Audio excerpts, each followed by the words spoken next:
always sits and does photographs and things like that. So what we're going to do is we're going to change that around, and then I'm going to drive in the morning. Christine's going to do photographs while we're driving along. Then swap over. And then once she's finished, if she wants to drive, then Christine's going to drive probably in the afternoon. And that way we both stay pretty fresh driving. Christine gets to do her photos, and rather than doing them at 9 and 10 o'clock at night, and it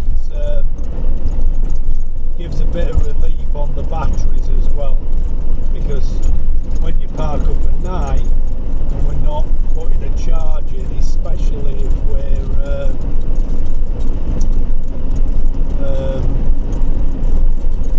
wild camping, we're using the power that we're putting in at the time, so not wasting anything. In 500 metres, turn left.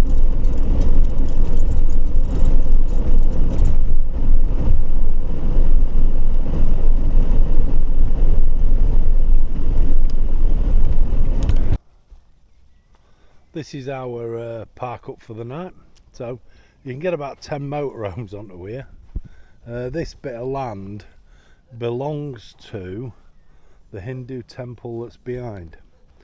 You can camp on here, and all they ask is that you leave a donation. And if you notice, we're hooked up, because hidden in the bushes there's 3 hookup points. So it says, greetings, welcome to the Nandfalva Eco Camping. This car park belongs to the Hindu temple of Nandfalva, which you can use day and night. The toilet in the temple yard is also at your disposal. You can also charge your mobile phones at the fuse box. If you're interested, we can also show you around the temple. In case there is no one there, please inquire. And then it gives you some number. It says the car park is used at your own responsibility. In case of stormy weather, please do not park vehicles directly under the trees. The letterbox serves as a donation box.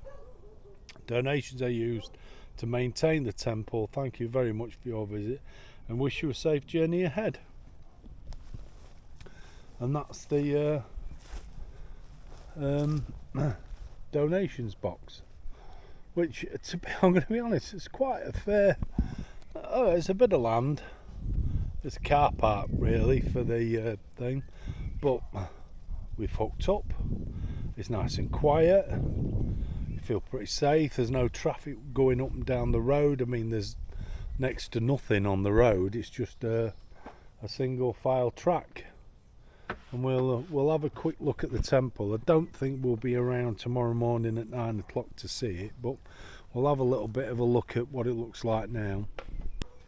We'll just walk round from the car park, and there's the Hindu temple there. I think,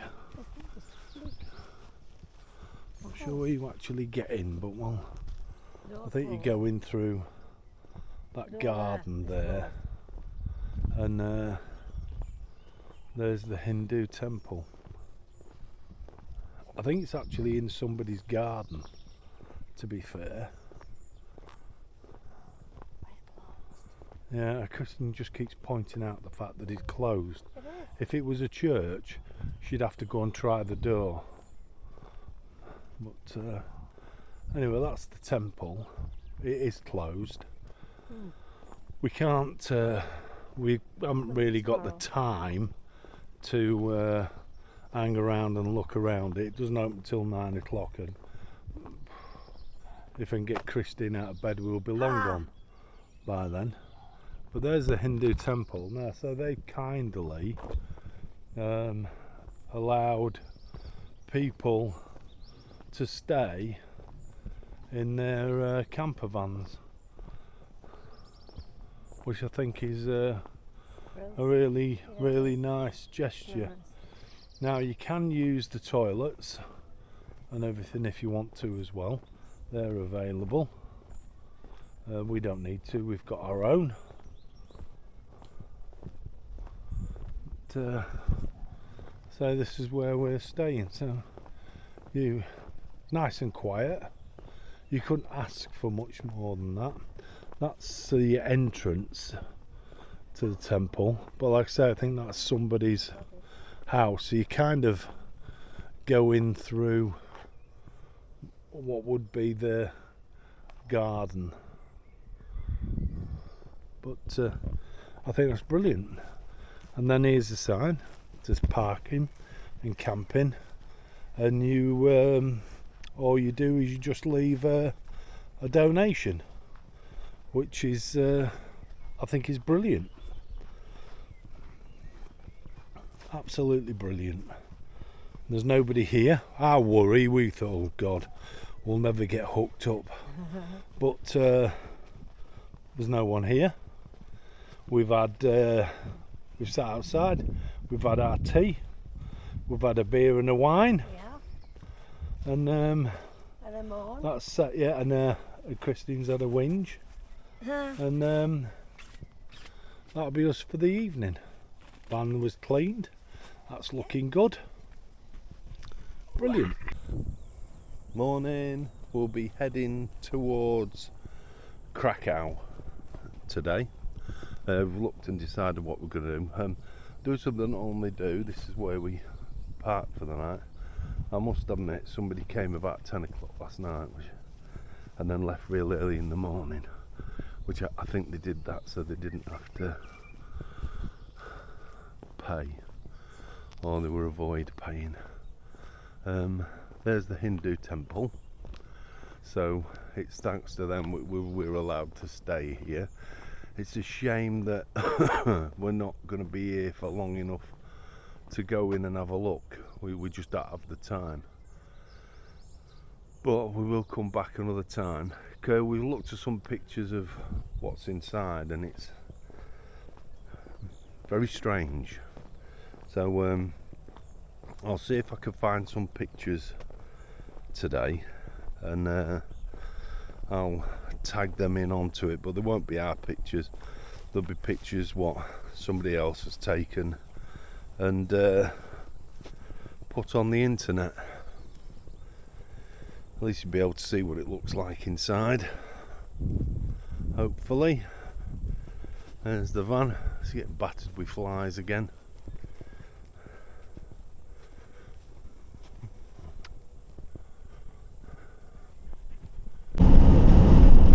Okay, being is today's mostly a travelling day, going through Hungary and Slovenia.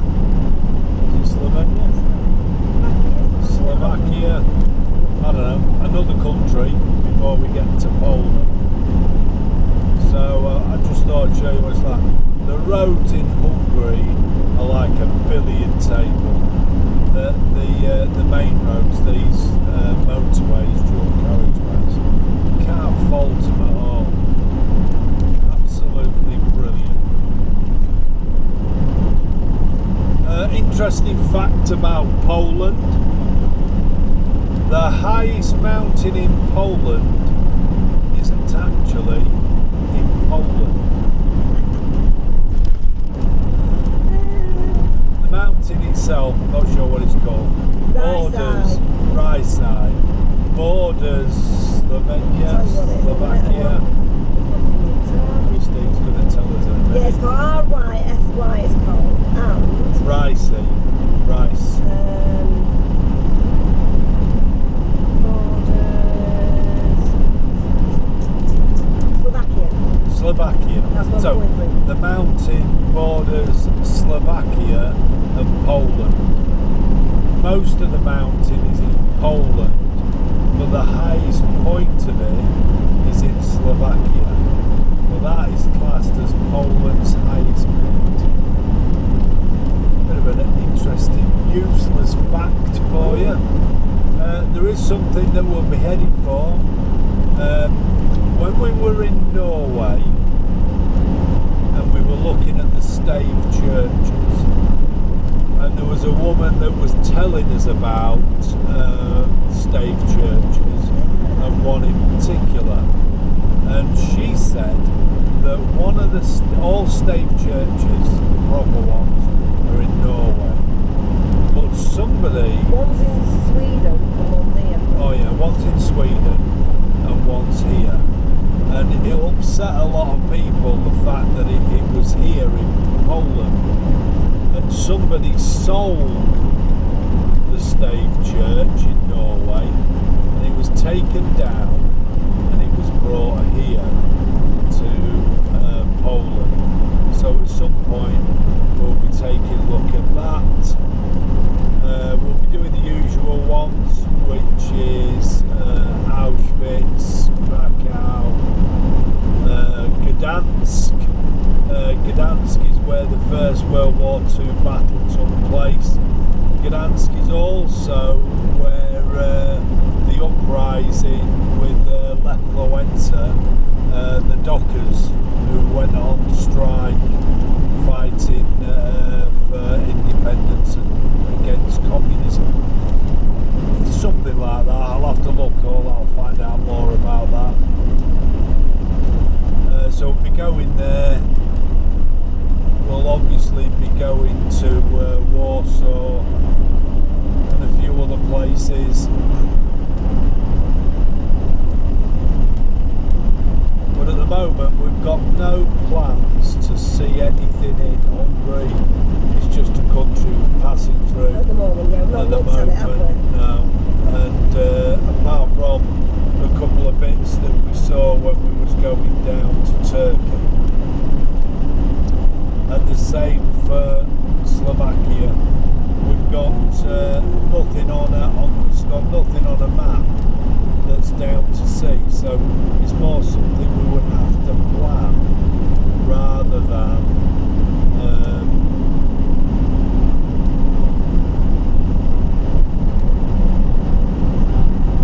go just do it randomly. That's not really focused in. We've got a few things down for Poland and we're adding to those. Our first ports of call are going to be either Krakow, Auschwitz or Kobais or something I think they call it. It'll be one of those three there at the bottom, and that's pretty much where we'll be heading into Poland from.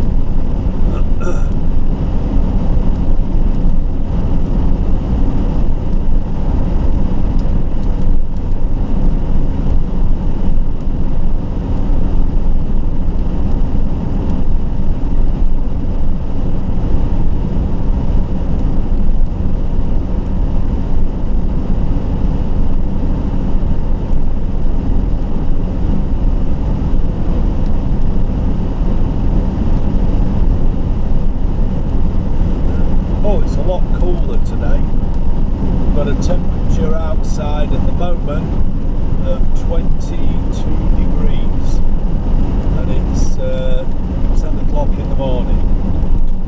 So 9 o'clock for you. Altered my watch.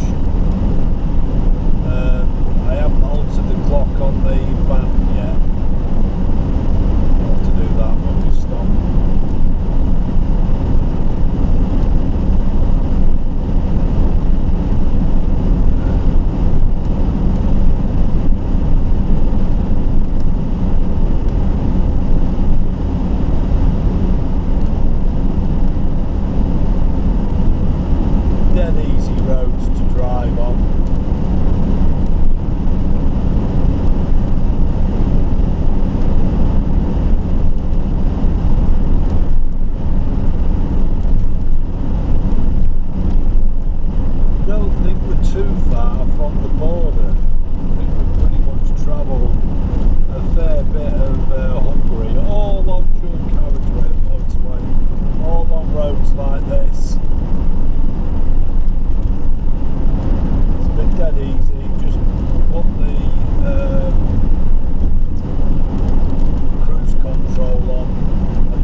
There was absolutely nothing. There was none of the like sometimes you get the old checkpoints. You can see them as you go past, or you get the Euro sign telling you coming into a country and leaving a country, and there's been nothing at all. Nothing at all. We only know that we're on there and done it is because instead of having a sign saying for SK for Slovakia, it now says PL for Poland. So yeah, it's a little strange that.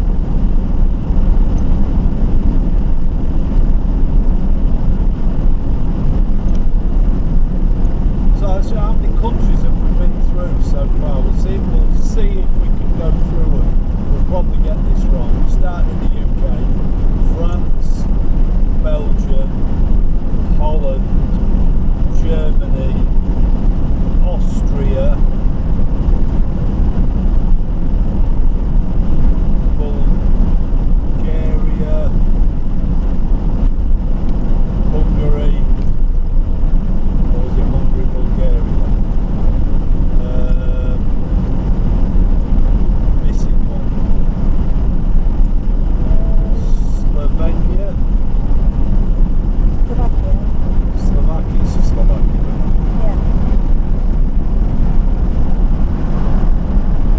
Yeah. Oh, did we come through it before? No. Well, yeah, alright, we'll count that now. Slovakia, Slovenia, Turkey, and Poland coming up. I think it was 10 countries to Turkey, counting Turkey, I think. And then coming out, we've done Romania, Bulgaria, Hungary. Serbia. Oh, was it Serbia? Serbia. Yeah. Serbia going in, yeah. Let's try again. So, we think we'd have to check it on the map because I'm not sure. UK, France, Belgium, Holland, Germany, Austria,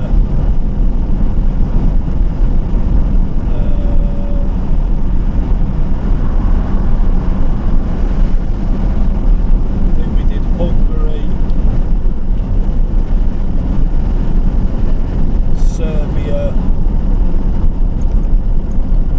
Bulgaria, Turkey, and then from Turkey, Bulgaria, Romania, Hungary, Slovakia, and pardon? And then it'll be Poland. That'll be 15 countries to Poland. I know some of them will have done twice. By the time we've finished, from Poland, Germany, probably Belgium, possibly Luxembourg, France, UK, possibly Czechia. I don't know how many countries we've done in total while we've been driving the van. Well, I know a number of them we've done a few times.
Denmark, Luxembourg,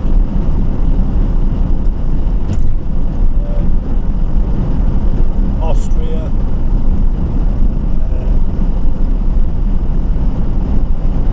what am I missing? Norway, Sweden, Yeah, said that. Estonia, Oh, Estonia, Lithuania, Latvia, Estonia, Lithuania, Latvia.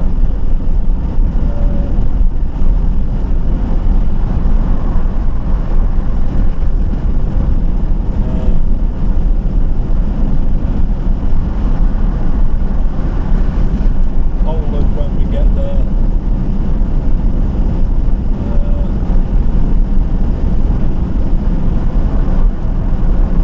In 800 meters, slide right onto the slip road.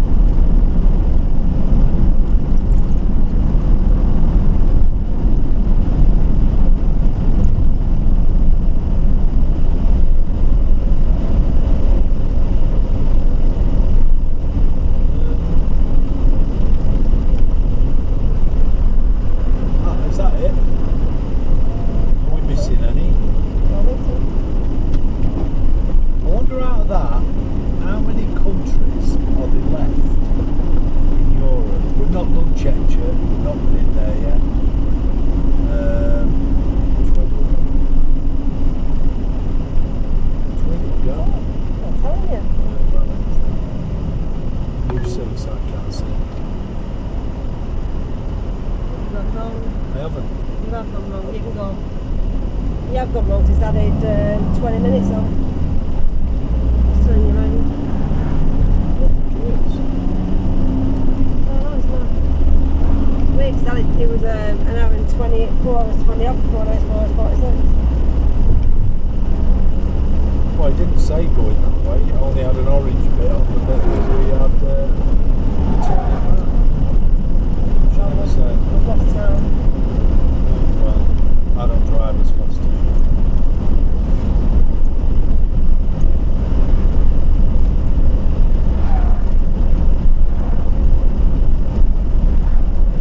Yeah, we're getting there after sport, but it's 10 to now. I wonder what that's got 20 minutes. Stop and turn around if you want to. Feel that? No?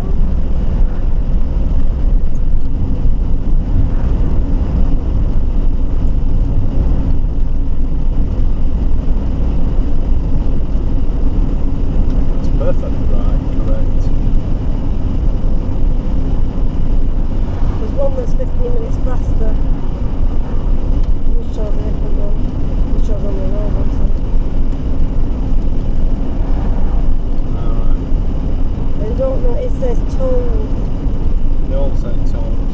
None of that. Yeah. I don't know if that's the main road. The one you've chosen looks like it's all bendy. I don't know if it's the main road or not. No. Anyway, it's what it is, isn't it? No, what I'm saying is if you take this other road, it'll be faster, however. I don't know. What's that? Going back the other way? No, watch. Oh, you mean I haven't got there You chose yet? to go there, Yeah. the other one's that way. No, we haven't got to that bit yet. No, I didn't say that. I said there's Oh, another right. road on here. Ah, right. So I haven't got wrong. No, you haven't got wrong.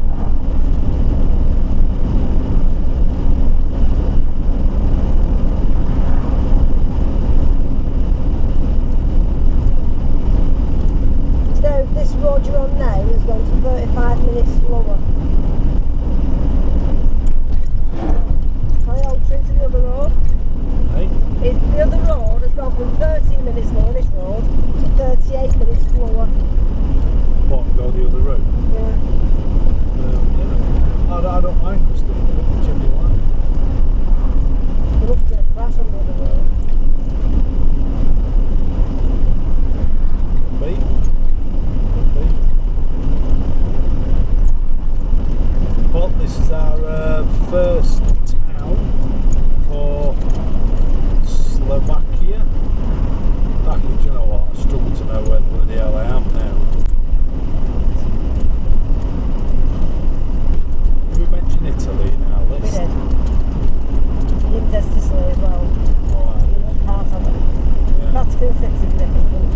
city. We've been there.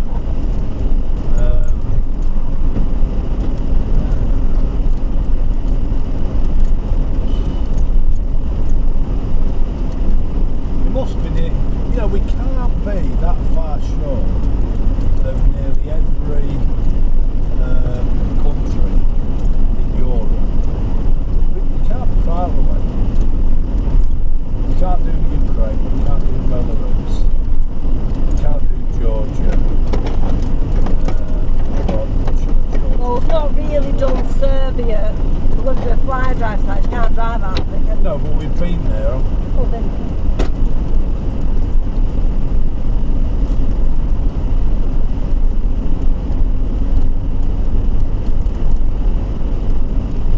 Would you change that then? Yeah. The other one was gaining time massively off his doing lessons on it.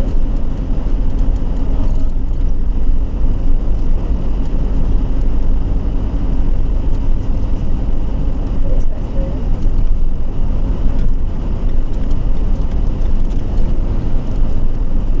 So to this leg, so we've got a right turn.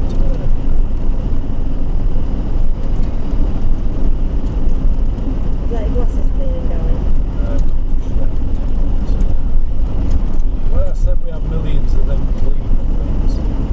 You haven't. We haven't taken them all. No. Used them all. Took In hundreds 400 of meters, use the right lane to take the slip road. There's probably some with all the glasses there.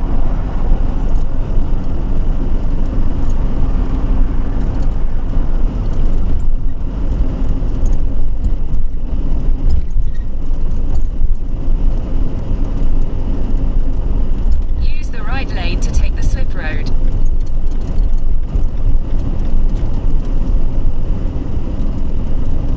I must admit, on the whole, I will say Google Maps, In 300 meters, Absolute merge onto the road. compared to everybody else, brilliant. However, sometimes when you get a lag between the information coming in and where you are on the road, it can sometimes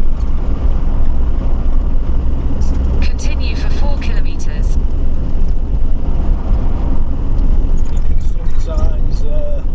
send you up the wrong lane.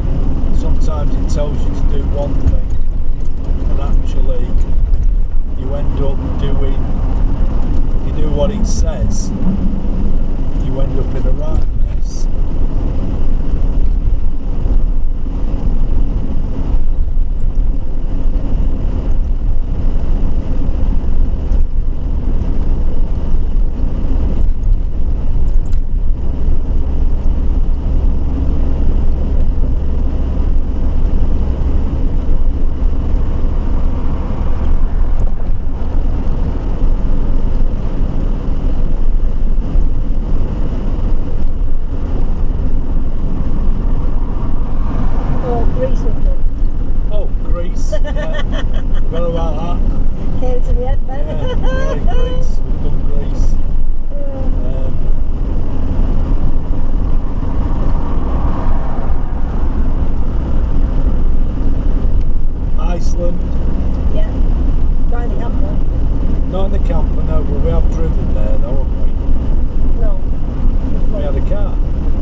Make you a better summer. Don't do sarcastic ones like this vehicle comes with several other gears then. Yeah. In 500 meters, keep left. Oh. I think we should go the other way around in Poland. Yeah, but Roscoff is over there. alright. We finish up in the wrong place. Yeah, but I If we wouldn't go clockwise go to the round, Roscoff. we want to finish up on that side.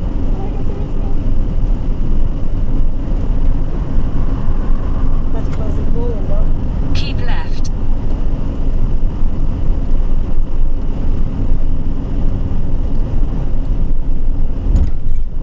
Continue for 1.5 kilometers.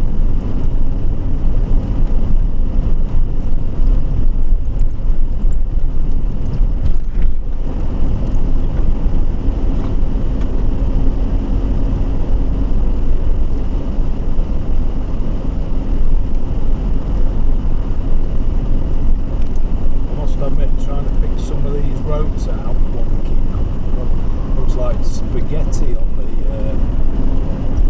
map. She's not being very helpful. Going keep left, keep right, like she often does.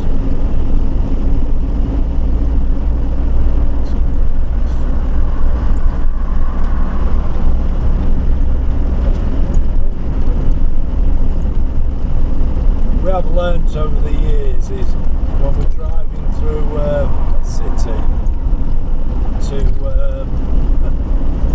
drive in the middle lane, because sometimes you don't get any information while it's quite late, so you can In down 600 left or meters, right if you continue have to. straight.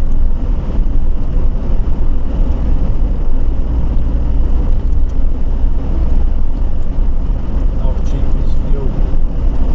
155. We don't want, yeah, we don't want to go down here, do we? Serbia, Nice service, the back end. Slovakia. Continue straight.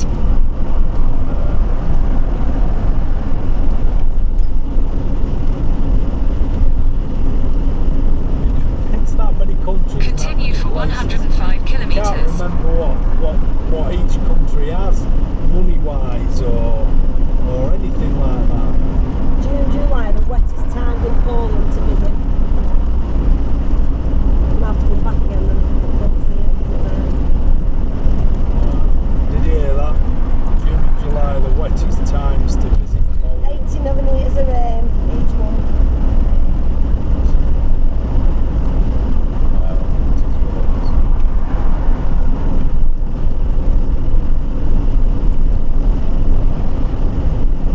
But also the busiest time. Well, July and August is the busiest time.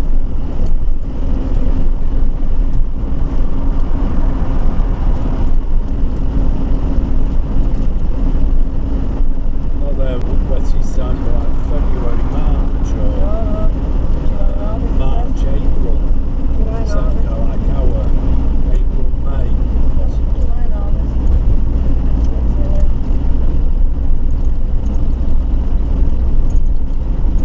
Yeah, we didn't look at that before we.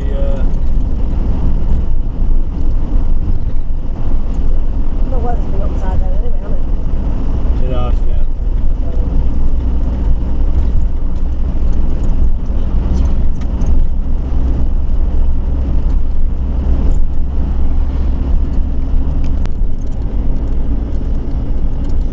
We're heading up through the mountain range now. This is the mountain range with Poland's tallest mountain that isn't in Poland. Well, the top bit's not. Well, the top bit's not anyway, yeah.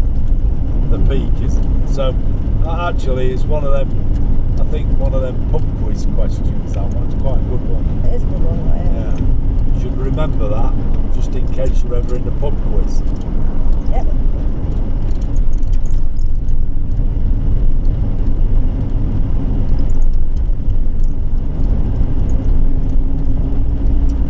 We're not a million miles from the border now. I think about, I don't know, 10 kilometres maybe, a bit less.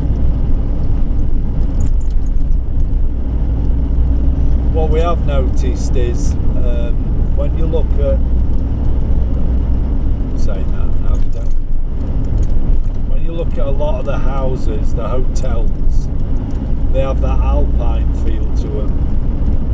And like this one coming up, so it doesn't seem to matter where we go Like a in Swiss Europe. house, yeah. That Swiss looking with the balcony, we always come across that.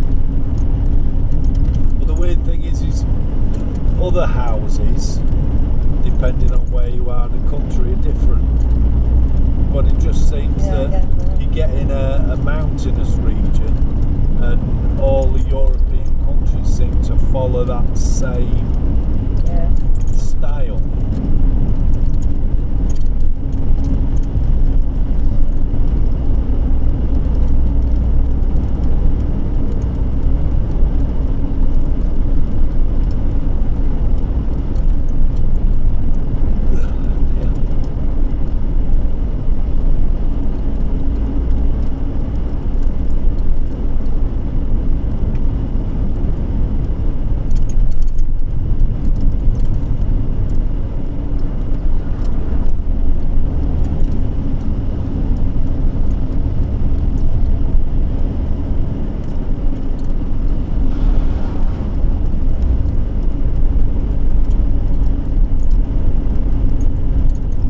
Quite a nice country, to be fair, doesn't it, Christine? I mean, I know we're only driving through it, but it looks nice.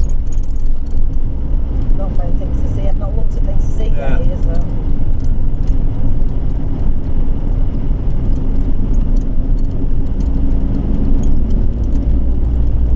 That's nice.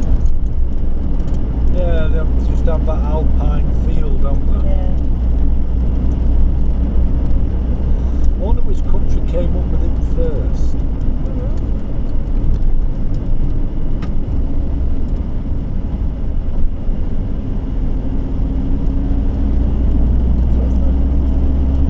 Christine says Switzerland, but A lot of the old houses in Switzerland look like that anyway. The cuckoo clocks in there, don't they? yeah. That's Germany, Black Forest. Oh yeah.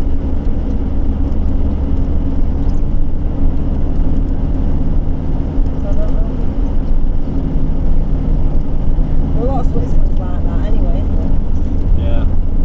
But I think Switzerland's naturally like that. And Austria as well. I've been there, have you? Pardon? You've not done Switzerland and Austria, so you've been. No, I kind of. I'm not bothered about doing it because it's the sort of place you would go when you're skiing, so I kind of think I'd see it then.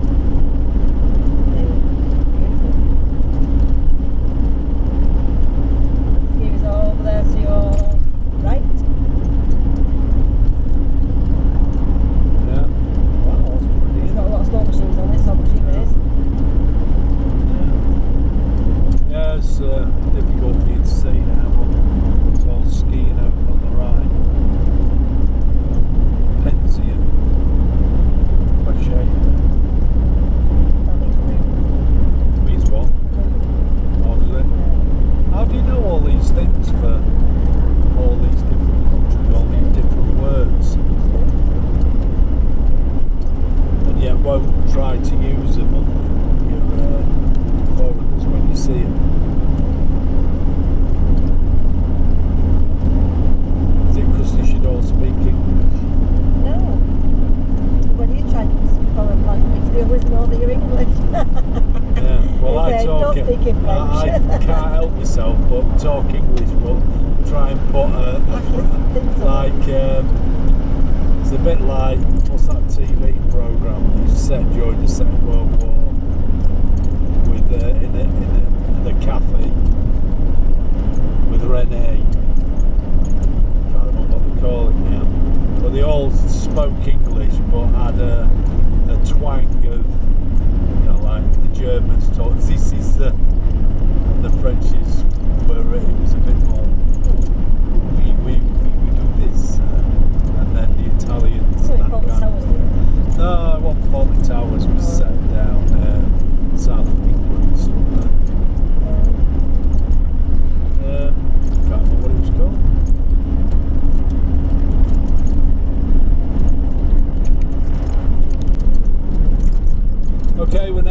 approaching the border for Poland. Hopefully it will just be a straightforward drive through. I'm hoping. Oh, all the bikes are stopping here. Get rid of all the contraband.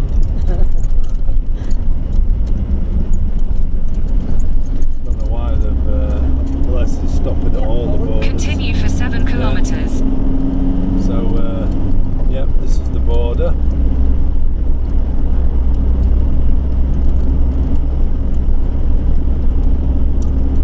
And we're now into Poland.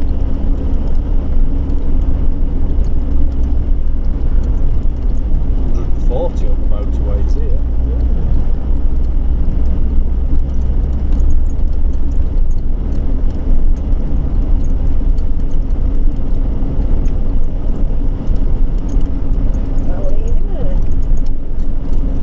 Yeah, well, there is no borders anymore, is there? So, No. like Western Europe Should be Romania though as well. it seems to be quite easy. When we're doing the newer countries, Romania's, Bulgaria, you tend to get border checks, but they're alright. They're only looking for people, aren't they? Yeah. That's all they seem really interested in, is people. Yeah, there's a ski resort. There's all the chairs for the lifts. Look, I think it's Zakopane. there seems to think this is Zakopane. Not much of a resort.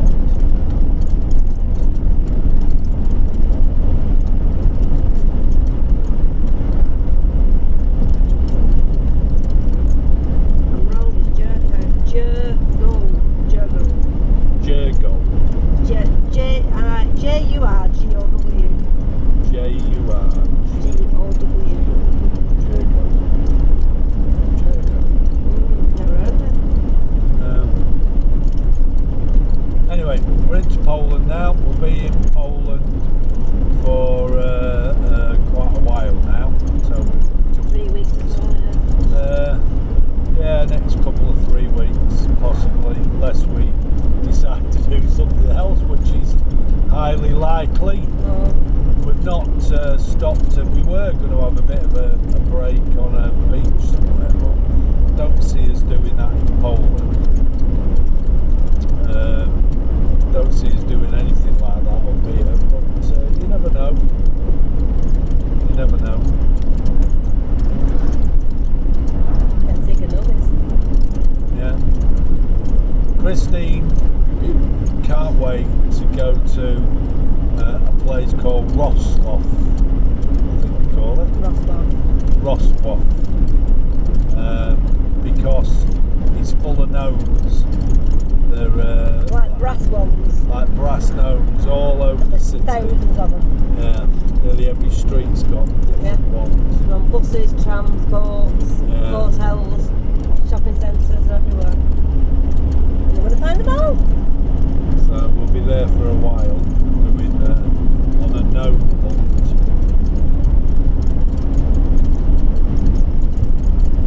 Oh, I didn't even get a t-shirt. There is you can get one.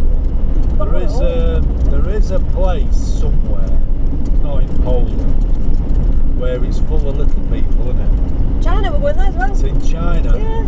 It's in China. There's a village. There's a village of Call it a theme dwarfs. park. It's a thing, yeah, It's, dwarf. call it a theme park, but it's a village of dwarfs.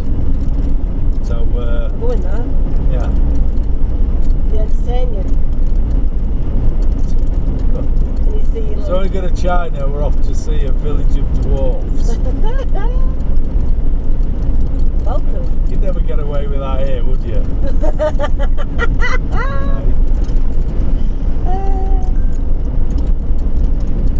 Anyway, we're into Poland, still getting these Alpine style houses. But it's in the mountains.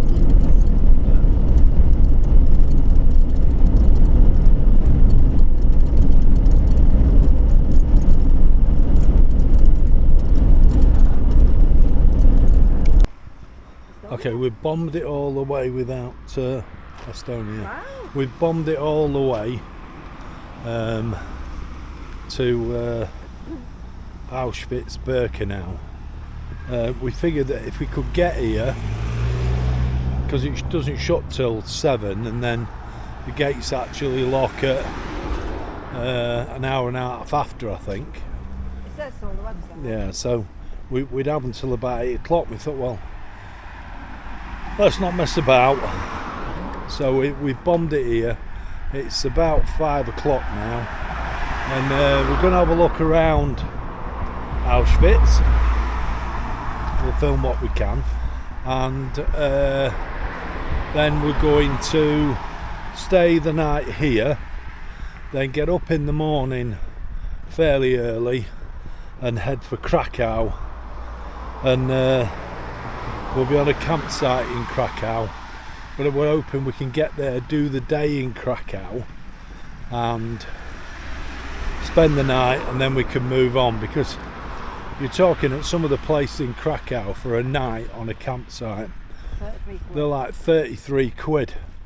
Well, it's a lot of money for a campsite, to be fair. And whereas this way we can stay here for free, get in, only do one night in Krakow rather than 2 nights, what we normally do when we go to a city, then we will have saved 33 quid.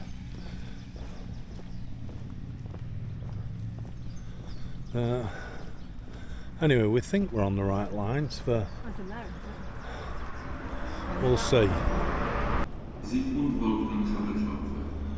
We're at the museum. There's quite a lot of security and checks to go through for us to come in, and I'm wondering if that's because of problems that you have with the people that don't believe that it was something that it actually happened. If you remember rightly, when we was in Amsterdam, Yeah. and we visited that one there, they had police outside because they had a drive-by shooting, didn't they? So, anyway, this is the entrance into the museum.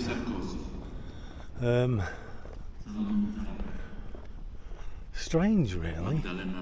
You can't see anything at all. No. I think they're reading names of people that died here, Yeah, I think so. or people that were it, because if you remember when we was at the war memorials Yeah. at Ypres, the big one, Thepval, I think it was, they were reading those. Wow. I forget how long it takes to read them all. Ages. Yeah, you couldn't stand there and listen to them all. You're talking days, aren't you? Or weeks. I think it was more like weeks. Yeah. This is 14th of June 1940. The first transport of 728 Poles, political prisoners, was brought from KL Auschwitz from the Tarnow prison.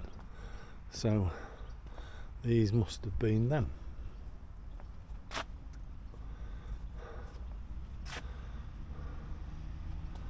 So these were the first.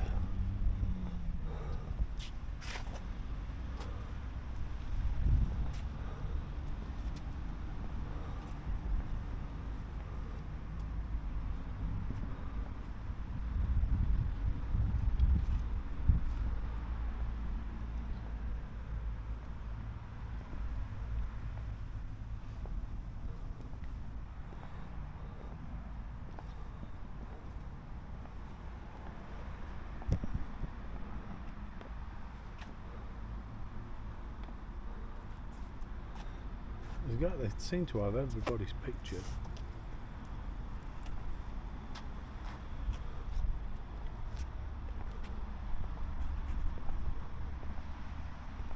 I'll read you what it says. It says, "In loving memory of those who's perished in the Shoah, may their memory always be blessed, and in honour of those who survived, who left this terrible place and kept the human spirit alive. In honour of our beloved father, Johann Goldrich, and in memory of his father and mother, Alexander Goldrich." and Elsa Erdmann Goldrich, who with his beloved brother Eyes Goldrich perished in the Holocaust.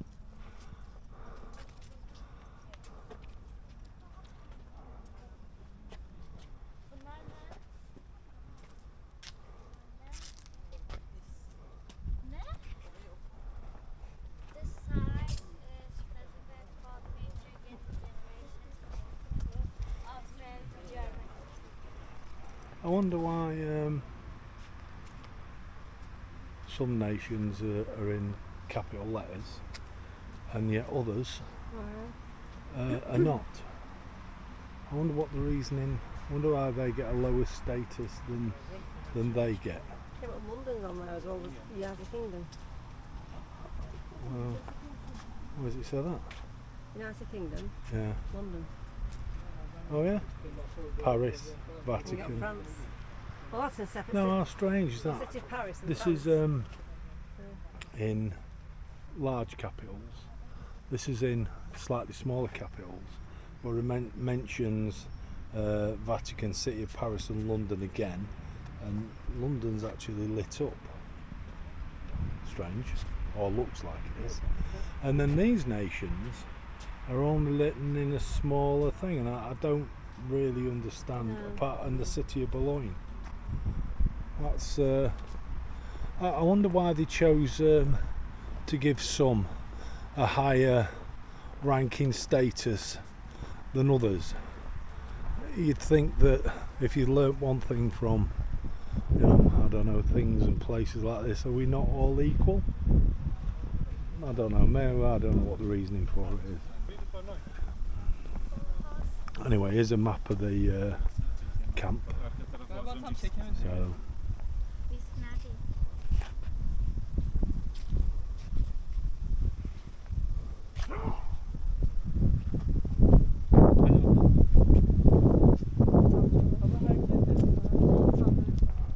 Okay.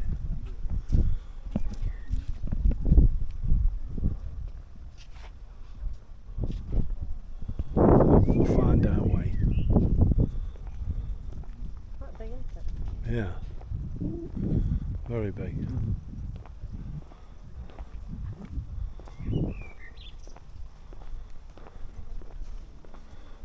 We elected, well, we didn't choose. I think if you come here during the sort of certain times during the day, you have to come with a guard. Here's a photograph of what it looked like.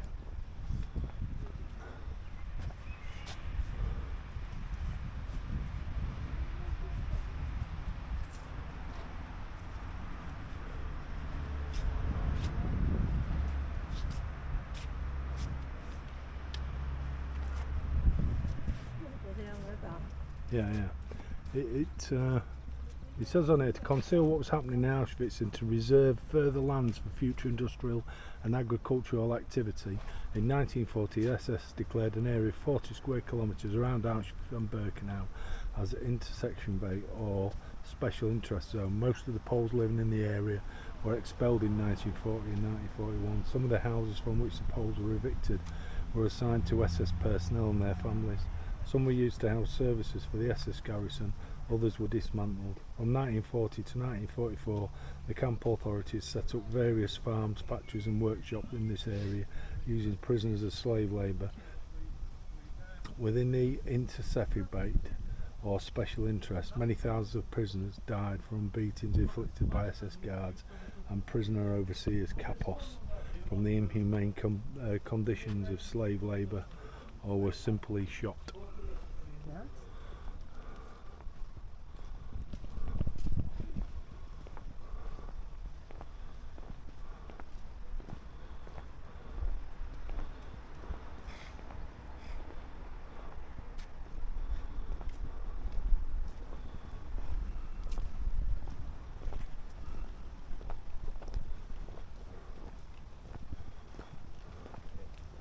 We're on the second half of 1944. In the face of the impending Red Army offensive, the SS authorities began the gradual evacuation of KL Auschwitz prisoners, sending them to camp in Germany in mid-January 1945.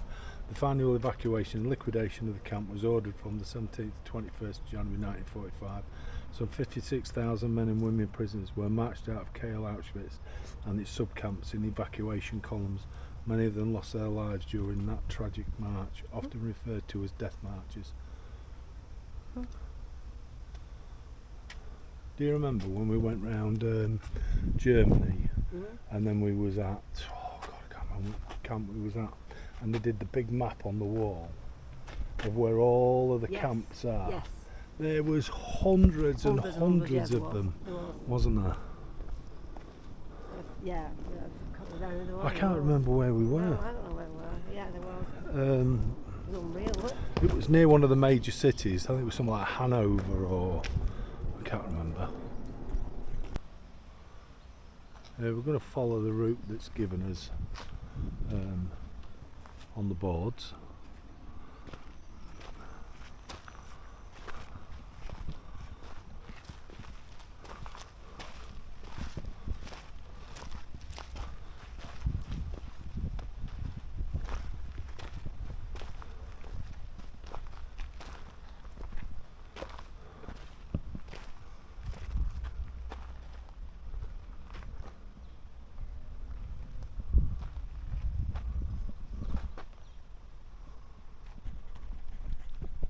It says, by order Reichsführer SS Heinrich Himmler in 1940, the SS requisitioned the former Polish army garrison in Auschwitz. I don't know.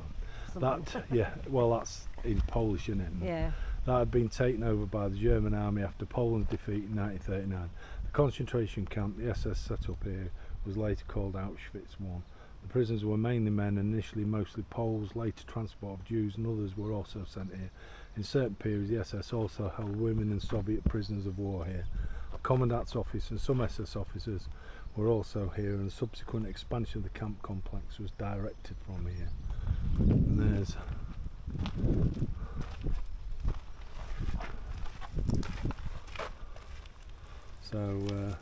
actually, let's see if we can pick some of them out, or if we can in, well, they're not written in English, so that makes it very difficult. Anyway, we'll work our way around. I can't necessarily read absolutely everything, but I will try and give you as much information as I possibly can. It looks like that must have been like a guard tower that's in front there. That's the way out, so we'll probably come back to this later once we work our way around. I think you work your way around in a big circle by the looks of it. Yeah, following the arrows. So yeah, there you go.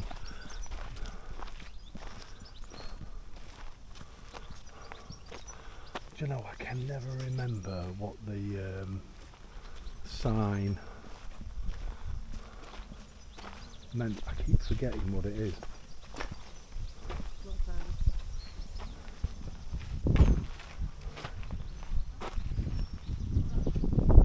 Because thousands of prisoners left this way for hours of long hard labour. In the evening they returned to the camp completely exhausted, carrying the bodies of those who had perished. So there's some drawings. So that's it was actually created in 1950, that. But I can't remember. It's something to do with work. Anyway, if I remember rightly, the sign was originally stolen, and it took ages for them to get that back. I think it was here that the sign was stolen, and later the sign came back, and this is actually a copy of it. The original one is kept somewhere. So hundreds of prisoners and Soviet prisoners of war died here, quarrying gravel from the expansion of the camp. Several malnourished, many were too weak to do this backbreaking work, others were beaten to death by the SS guards or prisoner overseers, which were called kapos. The SS also carried out executions by shooting here. I mean, the fence looks like it was like an electric. It looks like it was electrified, doesn't it? Would you say that would have been electrified? Yeah. That's obviously the guardhouse. coming in. It's something like work gives you freedom, or work. I can't remember. I'm going to be honest, I really can't remember. The corpses of prisoners shot while trying to escape were often displayed here as a warning to others. So I suppose they were piled here, which, I mean, that's how you rule by fear, isn't it? By showing people things that, yeah. We've got a photo here which is from the outside of this building. Looks like this building. And it says the camp orchestra had to assemble here to play marches while the prisoners filed past. This was to help prisoners keep in step and make it easier to count them as they went to and from work. Look at that. It's an SS photograph from 1941. Wow. So, and if you look on there, if you look at this building, so there's this one. It's obviously had a bit of a change to it, but look, there's that building behind. So they must have been on the other side. We're in between here at the back. That's number 24 block.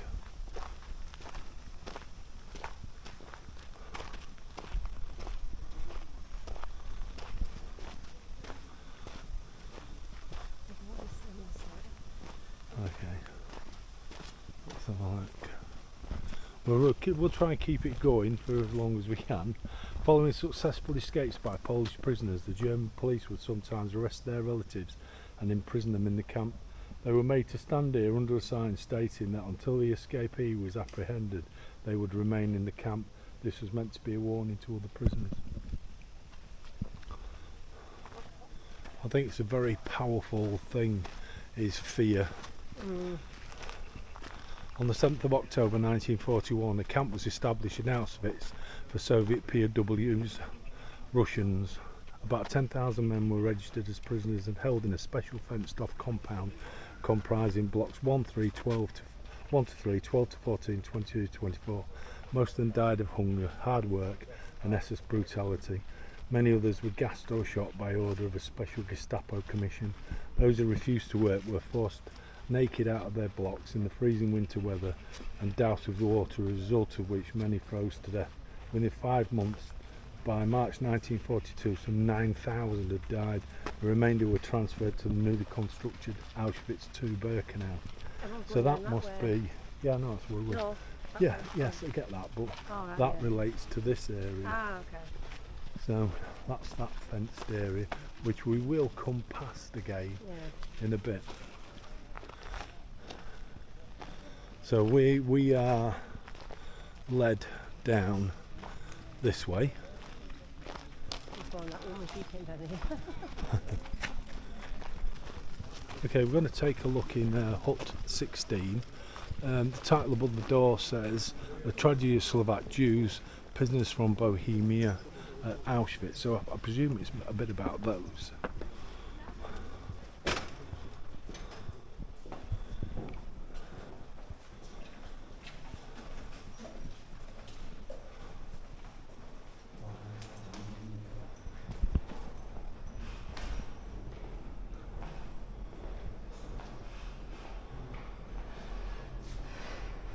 They're the main concentration camps, but I mean, which is showing the main ones, but around them there were hundreds of others.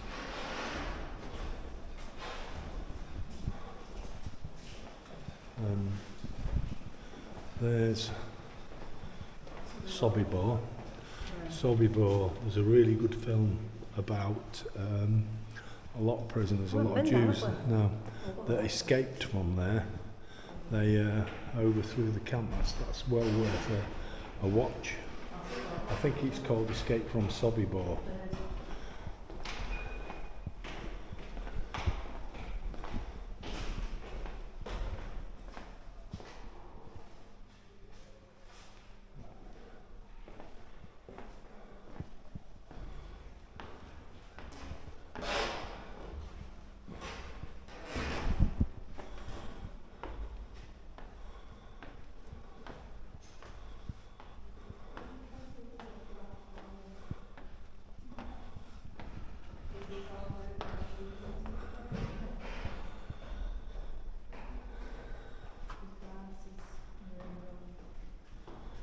Mussolini. We've been to where he was escaped from.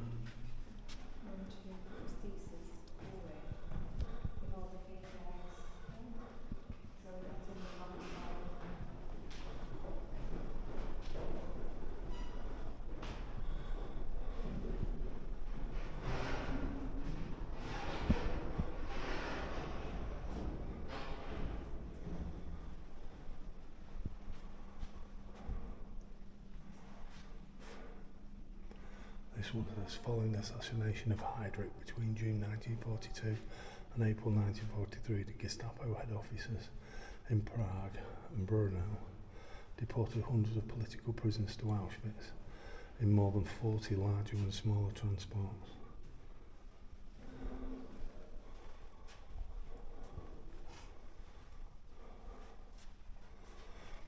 In addition to political prisoners, Bible researchers, Jehovah's Witnesses, homosexuals, and all those police people collectively branded by the Nazi occupation authorities as antisocial elements were deported to the Auschwitz concentration camp.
Established in 1943, the Gypsy camp was situated in section B2E of the Auschwitz II-Birkenau camp. There are names of 220,923 prisoners in the camp recorded, branded as antisocial elements. All the inmates wore black triangles on their clothes. Their only hope for survival was a transport to other concentration camps. During the night of August 2nd and 3rd, 1944, the remaining 2,897 inmates, including hundreds of prisoners from the Czech lands, were put in the gas chambers. There's a tattoo there.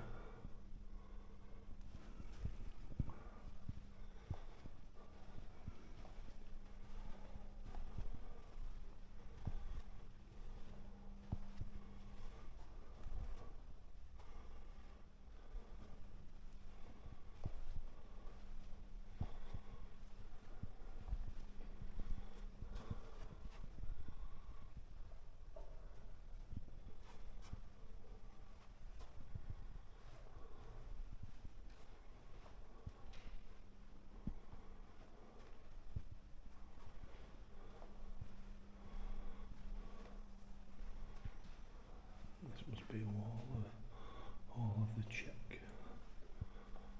prisoners.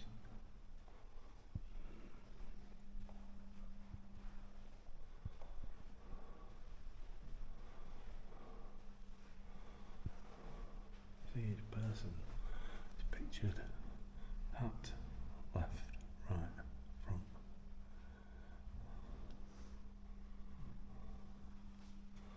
I wonder why they even the women saying hat, left, right, front.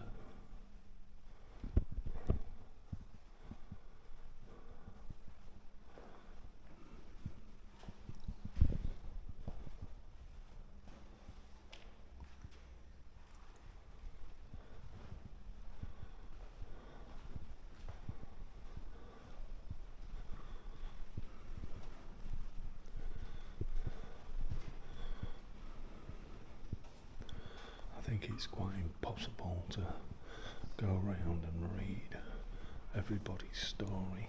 That's why I'm kind of missing them out.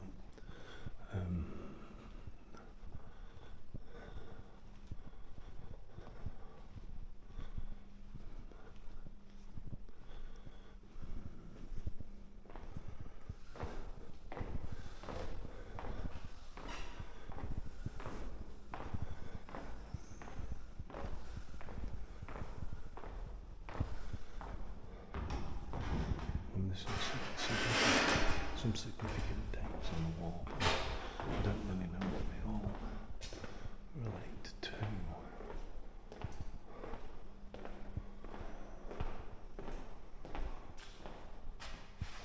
Oh, list of transports and checklands. Well, that's how many came.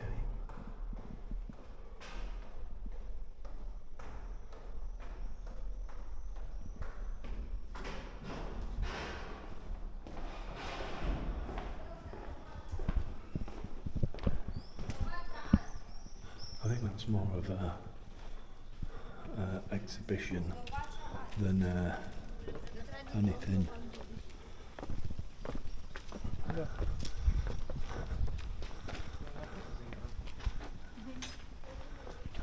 In particular, so still important, but that was specific about the Czechs and some political prisoners. There's a booth where the SS men responsible for conducting the roll call and collecting reports on numbers of prisoners took shelter during inclement weather.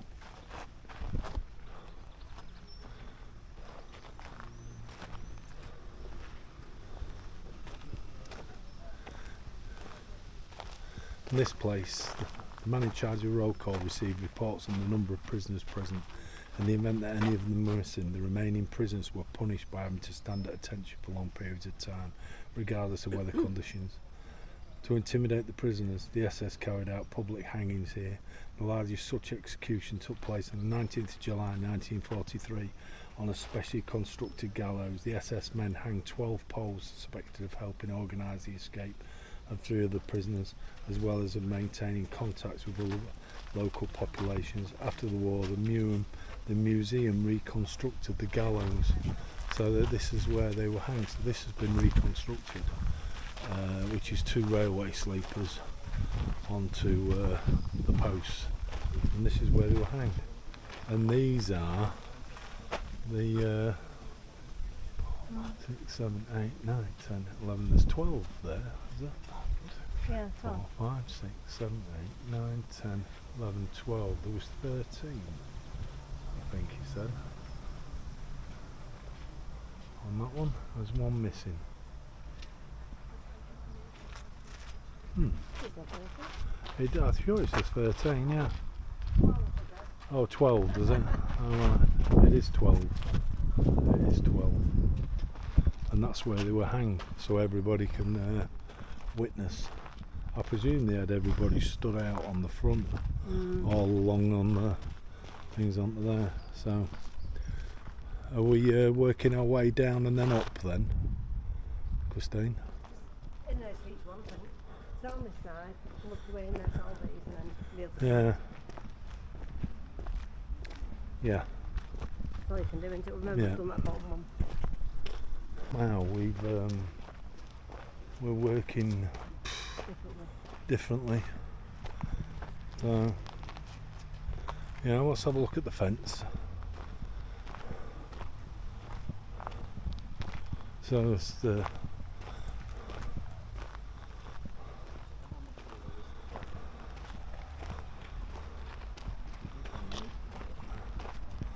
so there's all the guard towers. I think there's 3 there, one there, one down there at the bottom, and they'd be able to see all the way down through here and here. I imagine you weren't allowed past this point. I think you get a warning if you get to this point, and shot if you get any further. Now we can get in between here on the post. I don't think it'll let us into the building part, but I think if you made it to here, you were dead. But to be quite honest, I think you were dead if you were in here anyway. I think this is locked up. Yeah, it's not open. Yeah, some of the buildings are closed for refurbishment. I suppose they're just checking that it's, keeping everything out as it should be, I suppose, making sure things don't get destroyed and looked after properly.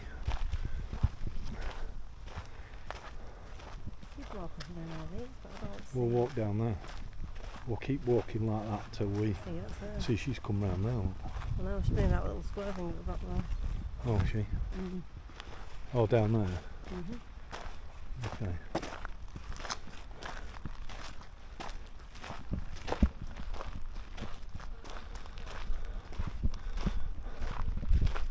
I mean, suppose when you look at it and think about it, I mean, all the buildings are brick buildings. They weren't constructed. That's not something temporary. That's something that you expect to be using for a long time. If it was something that you was doing and it was only going to be a short notice, then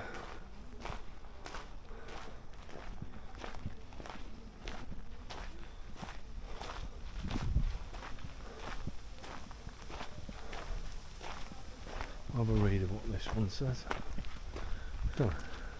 Block 11, known as the Death Block, had several functions, the most important of which was the central camp jail. Here the SS placed male and female prisoners from all parts of Auschwitz who were suspected by the camp Gestapo of involvement in the resistance, escape attempts and making contact with the outside world. Poles from outside the camp were also imprisoned here, for among those things providing aid to prisoners. In the punishment cells located in the basement, known as the bunker, the SS also held prisoners accused of breaking the camp regulations. In 1941, those sentenced to death by starvation were also confined here. In the first years of the camp's existence, the penal company, Straft Company, which carried out the heaviest labour, was held in this block. Initially, it consisted of all the newly arrived Jewish prisoners, as well as Polish priests. A special group of prisoners that worked in the crematorium burning corpses was also temporarily housed here. From 1943, the Gestapo of the Katowice region sent so-called police prisoners here. These were Poles suspected of involvement in the resistance movement, as well as other offences against the occupying forces. In this block they awaited the verdict. On the 3rd to the 5th of September 1941, Zyklon B was used for the first time in the history of Auschwitz. In the basement of this block, 600 Soviet prisoners of war and 250 Polish prisoners selected from the camp hospital were murdered in this manner. Wow. So, Zyklon B was used for the first time in here. Zyklon B was the gas that they used because, to be quite honest, using bullets would have got quite expensive.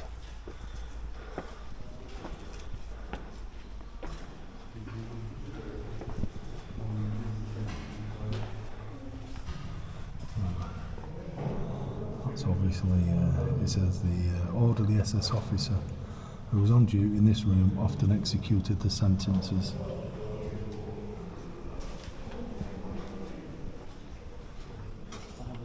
Okay, the room where summary sessions of Gestapo court were held. The most frequent sentence was the death penalty and shooting at the death wall.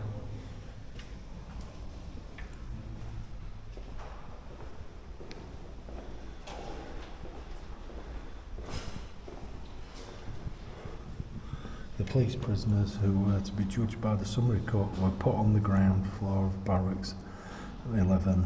They were not the inmates of the camp, but the Gestapo from Katowice, the victims of Nazi terror in occupied Poland.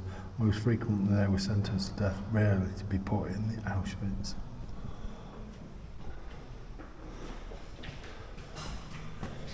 Many corpses of prisoners who were murdered and who died during the last days of the operation of the camp were found in the basement and on the ground floor of Barracks 11 by Soviet soldiers after the liberation of the camp. Wow.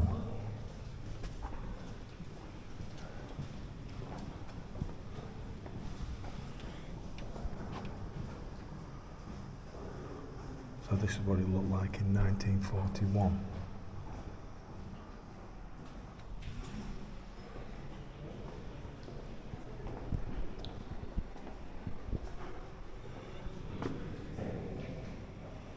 This is the habitable room for prisoners who were performing duties in Barracks 11.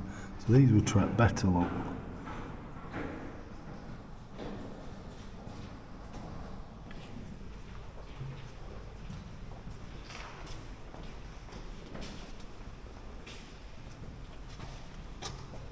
Washroom where women stripped before execution, then they were led in twos to the yard and shot at the death wall. Wow.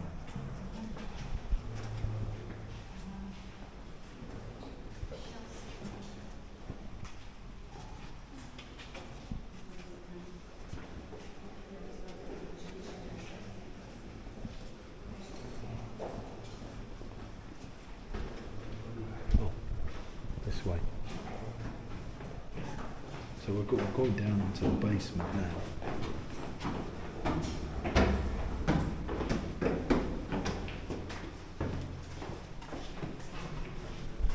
Here's the doors down into the basement, which are good steel ones.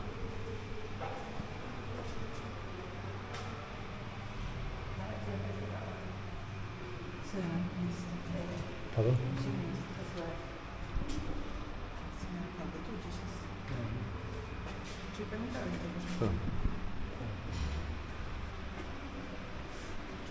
In the yellow, cells in which prisoners condemned to death by starvation were locked up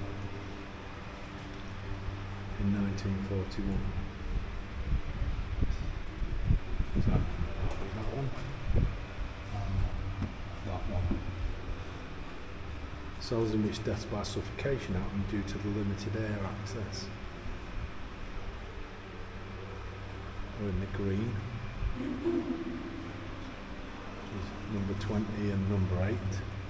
The starvation cells where Father Maximilian Cole, Polish priest, was dying. He sacrificed his life to save another prisoner.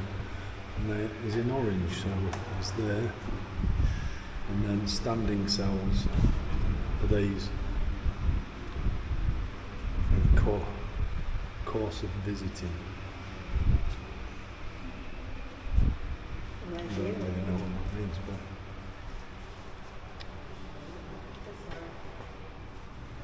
in September 1941, the first experimental mass killing with gas cyclone B took place in this basement. 600 Soviet prisoners of war, 256 Polish prisoners who were selected from the camp hospital perished then.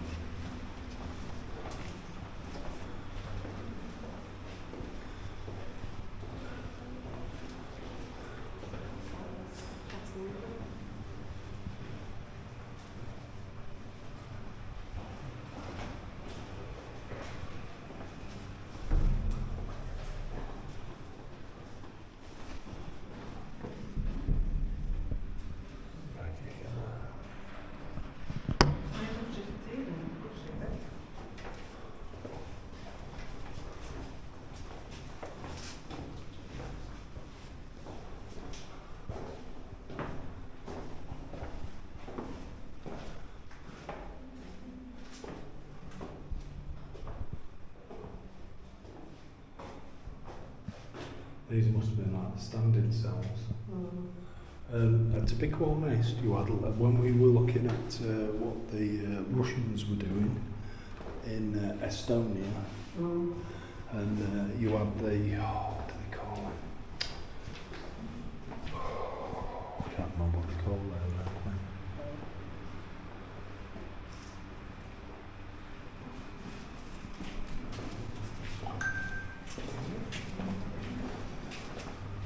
Strange gate. Okay, drawings on the door and walls of the cell were made by the officer of the Polish Armed Forces and Home Army, Second Lieutenant Oh, yeah, you can just see. Yeah.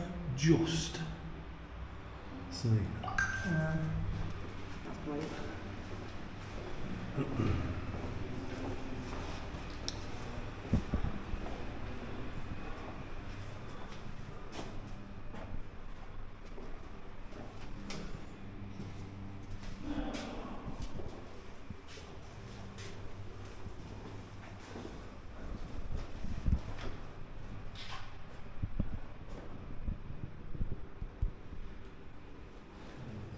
Which in 1941 died prisoners sentenced to death by starvation as a result of collective responsibility for his case.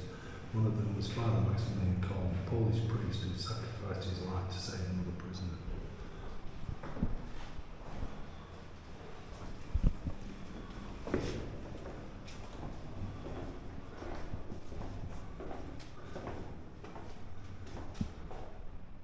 The gates are strange. Yeah.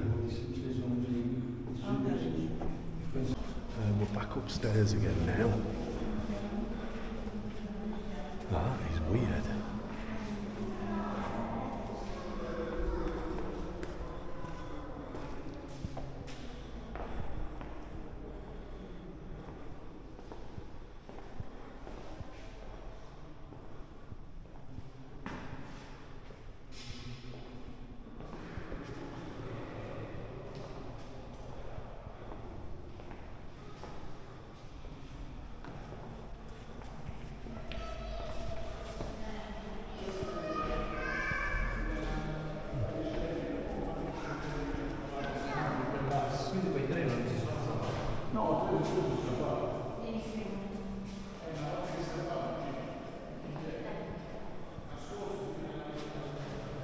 Not really sure what this room is for, it doesn't actually tell you, but it must have been for some sort of processing. They did the gassing downstairs, didn't they? In the basement.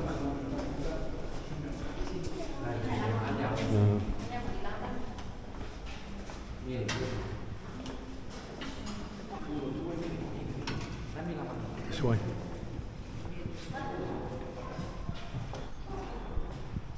And many had been sentenced to be shot to death were stripped in this room, and the death penalty was also executed here.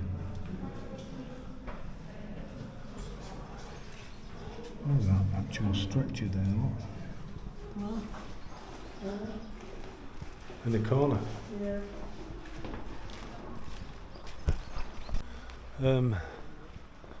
This is the wall where you would have been led to and shot.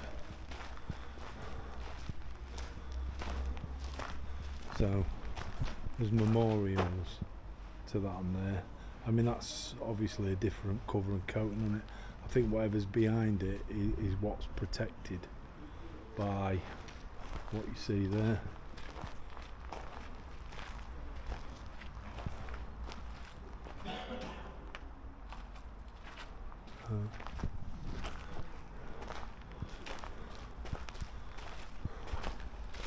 So I presume it also forms of punishment as well as being shot. Protection and deportation of Jews in Holland, the Netherlands.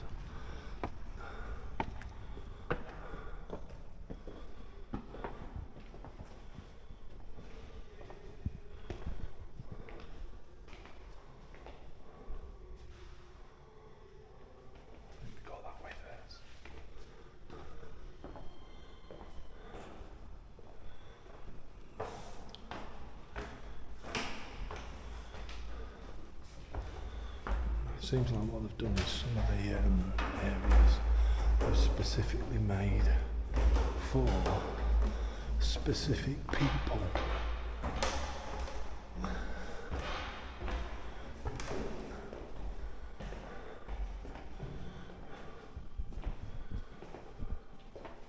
This is about deportation of Jews from Holland.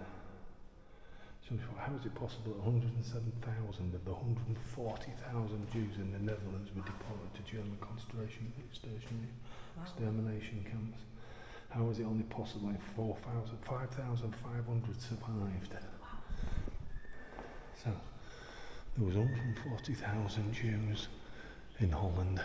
They deported 107,000 of them, and only a few thousand survived.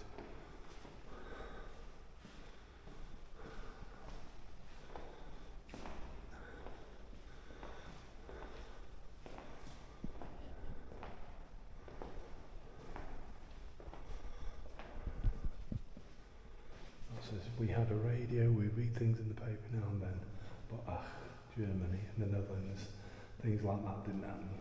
Even when the war broke out in 1940, we still believed it would be alright.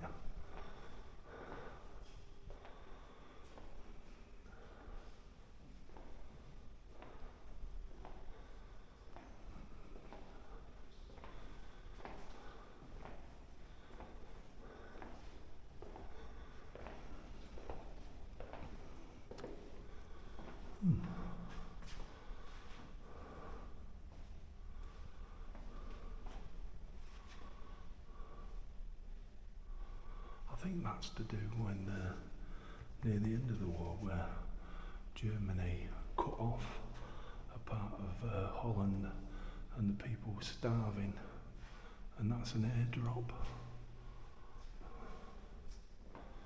It says Germany, 10th of May 1994, German invasion of the Netherlands in 1940 put an end to 100 years of neutrality. Dutch government had hoped that the strength of its own armed forces and the assistance pledged by the British and the French would be enough to deter the enemy. They also expected for the Dutch army forces to be able to defend the Fort Holland area, which included the city of government.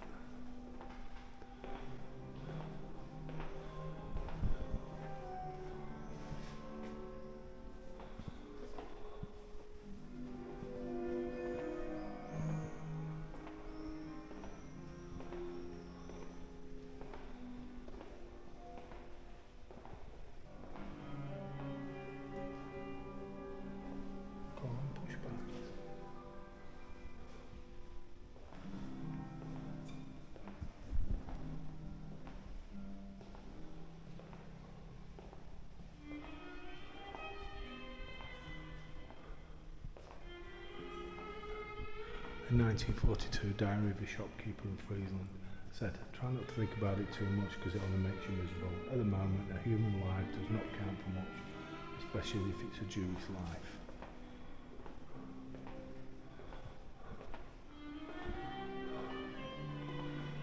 This one, so this is from Anne Frank's diary. It says, "Believe me, if you've been shut up for a year and a half, it can really be too much for you sometimes.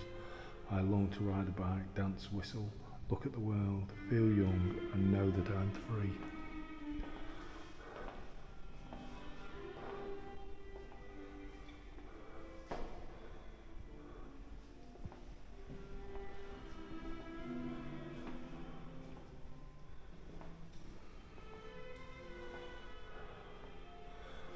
The locomotives give a horrible scream. The entire camp holds its breath. Another 3,000 Jews are leaving. There are babies with pneumonia in those freight wagons. Sometimes it seems that none of what's happening is real.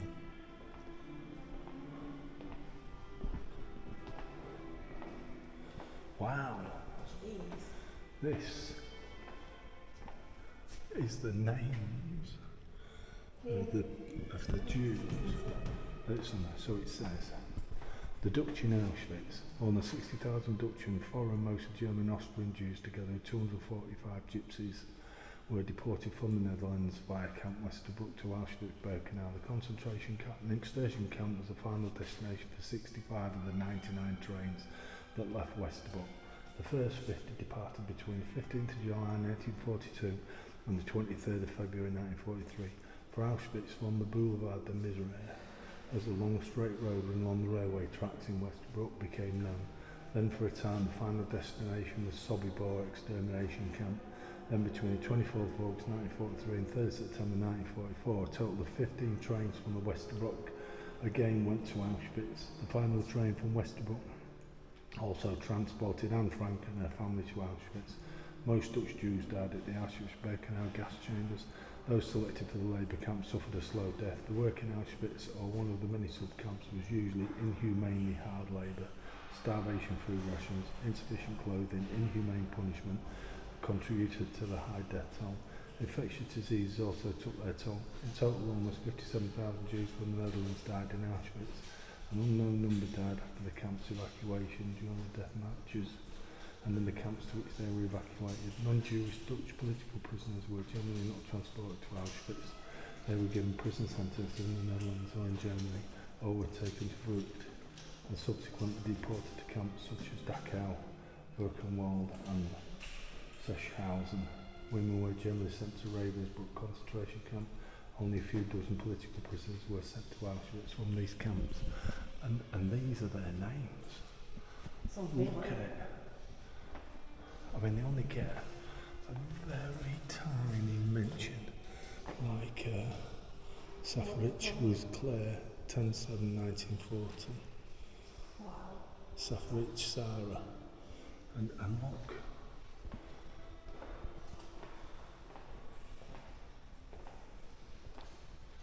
That's just absolutely unbelievable.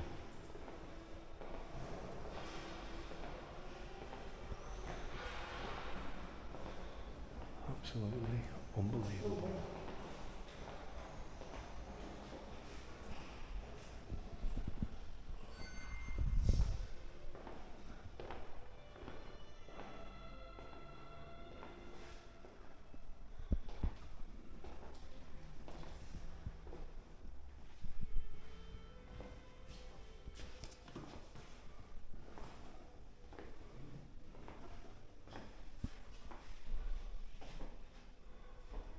Wow.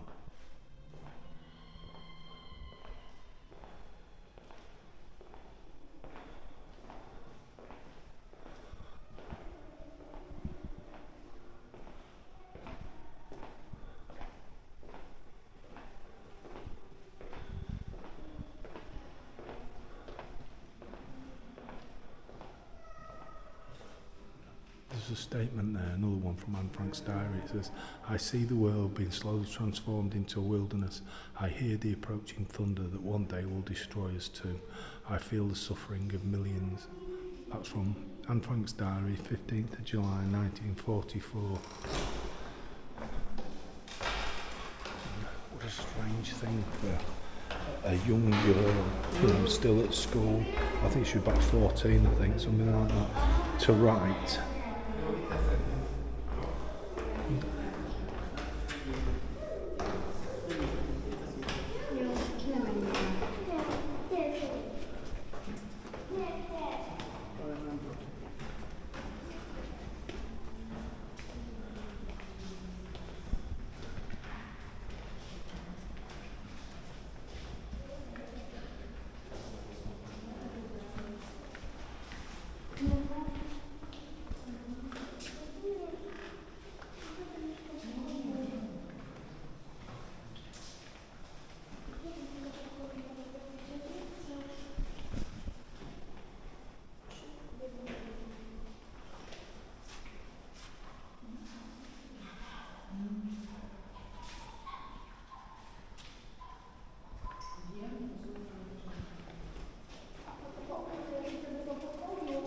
These are some of the drawings that have been done by people, prisoners that are here or at other camps.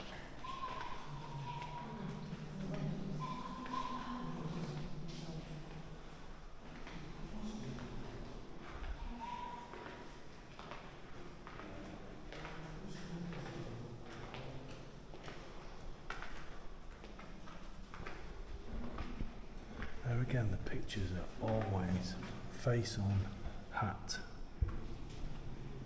Face on, hat on the side. Every picture that people have with us three, the official pictures of all that, even the women, it's the same. They have a hat in kind of facing slightly to one side, to the right, then profile and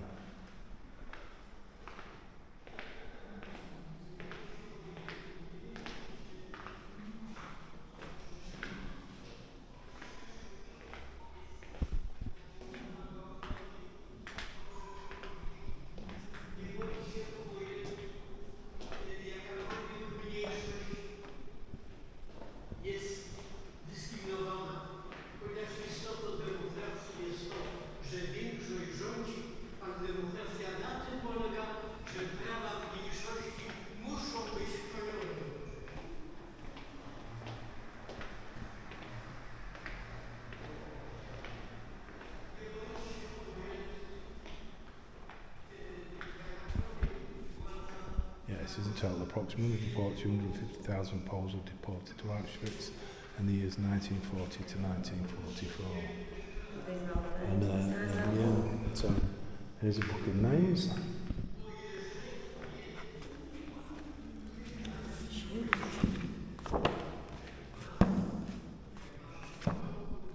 I'm going to see if there's a Hodgkin in there.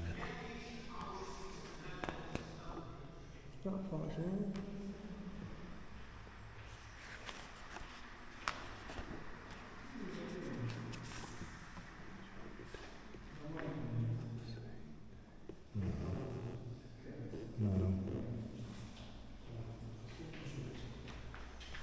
No. Still, you never know, it's worth a look. I often look when we're looking at the memorials for the First World War and things like that. I often have a look to see if I can find the family name. I haven't found it yet, but I do know that there's more of a possibility of a naval connection with the family. There's a famous, yeah, you've been up there. There's a famous sailor who fought for the rights of sailors. I can't remember what his proper name was, but did fight for the rights of sailors. Okay. Blocks 90 to 21 and 28 designated for alien prisoners, creating the so-called infirmary among prisoners. It was often called the waiting room for the creme. The lack of basic medication and medical care resulted in numerous deaths. From mid-1941, the SS doctors conducted selections among the sick. They would choose the weakest prisoners not expected to recover quickly and sentence them to death by a lethal injection or the gas chamber. The almost entire existence of the infirmary SS doctors conducted various medical and pharmacological experiments there, usually ending in the death or permanent disability of the prisoners. The infirmary was a place where prisoners from the camp resistance were particularly active, involved in aiding and saving others. So this is block number 20. But this now is all about Belgian occupied. So although it was used for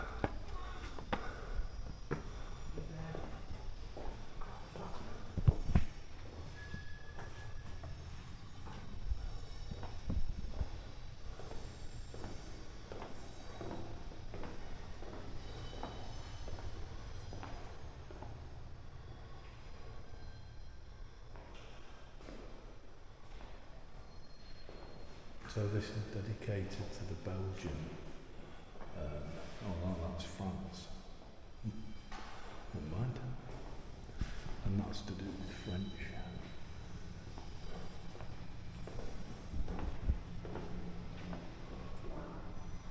That's French. I wonder why it says Belgium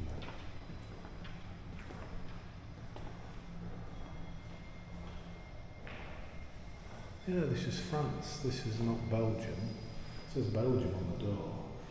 This is definitely French. This is about the Vichy.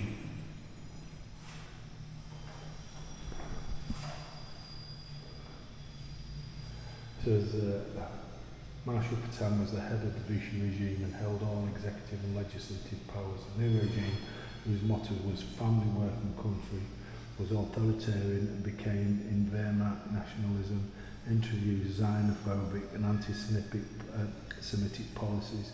Its aim was to accomplish a national revolution by healing the nation politically and morally. The regime's policy of excluding Jews from public life became one of the fundamental features. On October 24, 1940, Pétain met Hitler at Montreux and declared his readiness to collaborate in every area. Despite several initial Phoebe attempts to refuse, Pétain and his government gradually increased economic and political collaboration with Germany, especially after November 1942, when the Marshal refused to follow the Allies and continue the fight in North Africa.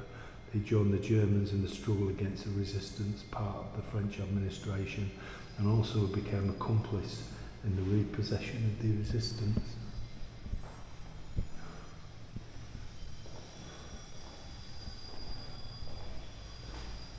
I didn't know they did that. I mean, I knew that they collaborated with the, but I didn't know he did it that willingly. I'm a bit of a twat, why?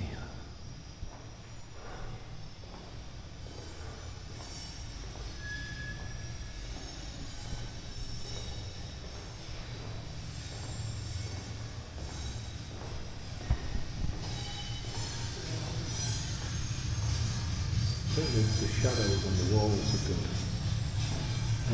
These are the list of. That's painted on. Oh, it's painted on. Yeah. I actually thought it was the light that was doing it.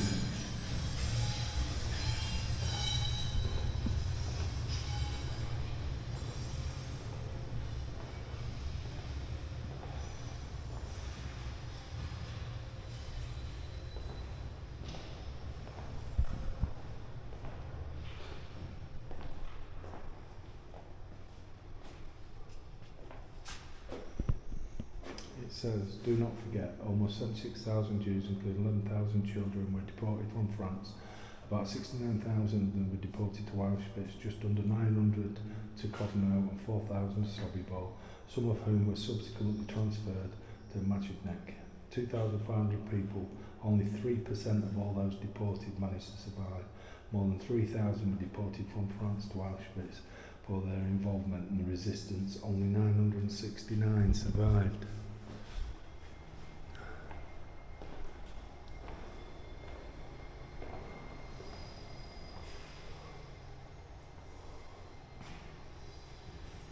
I think these are the trains and how many people travelled on each train that came here. So from Drancy to Auschwitz, convoy number 10, 1,000 deportees.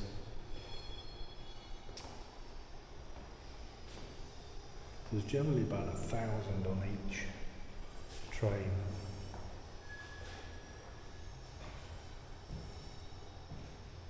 Am I reading that? So there's 1,000 people were deported, but only 475 arrived. Am I reading that right? Is that that's the number deported? Is that what that means? Just check on it.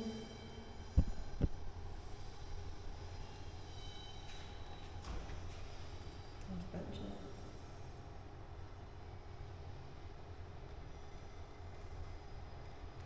Gassed on arrival. Oh, sorry.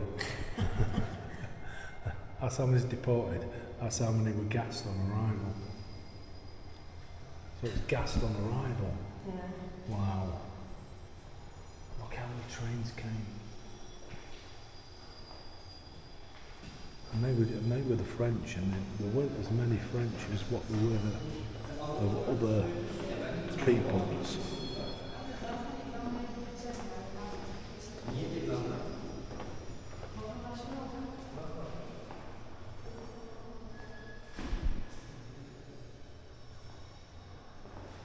I think what we would be standing on now is the last trial shows where the railway station was, wasn't it? It came in through those gates.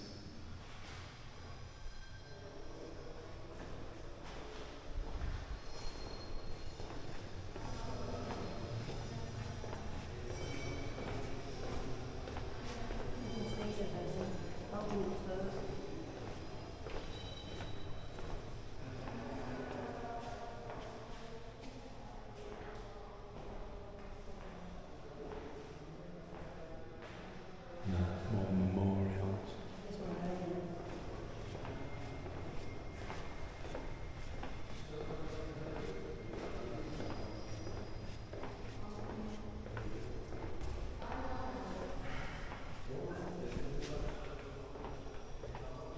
And then pictures.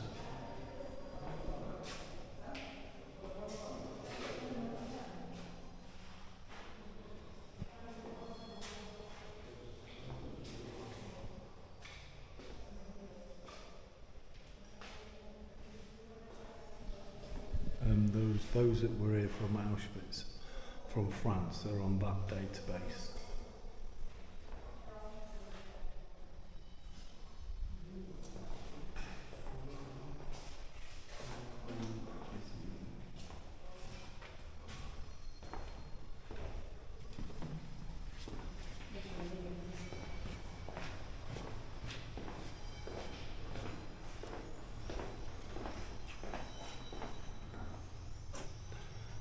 says, from 1941, Block 20 was one of the camp hospital blocks. Prisoners who suffered from the infectious disease, mainly typhus, stayed in Block 20. In this room, in the year 1941 to 1943, prisoners were killed by lethal injections, or prisoners sentenced to death by the camp Gestapo were killed here.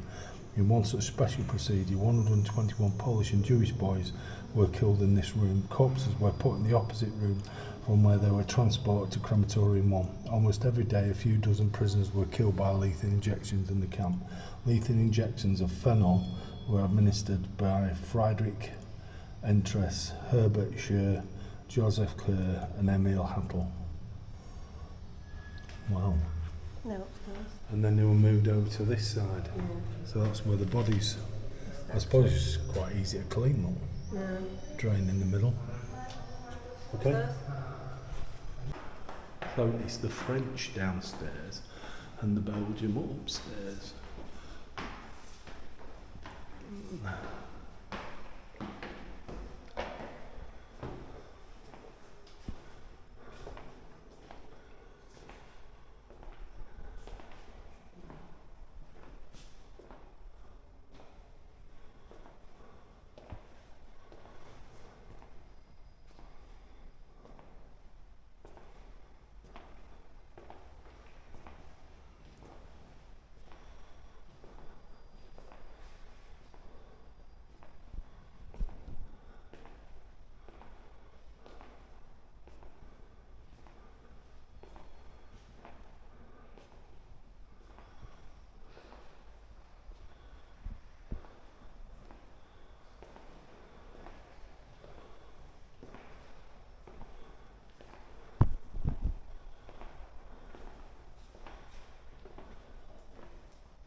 Okay, these concern their identification, registration, the marks of their identification papers, their confinement to the home during the night, their concentration in administrative ghetto, the depriving of the businesses and goods, their exclusion from professional economic activity, their isolation from the rest of the population, compelling them to wear the yellow star, and the preparation of their deportation.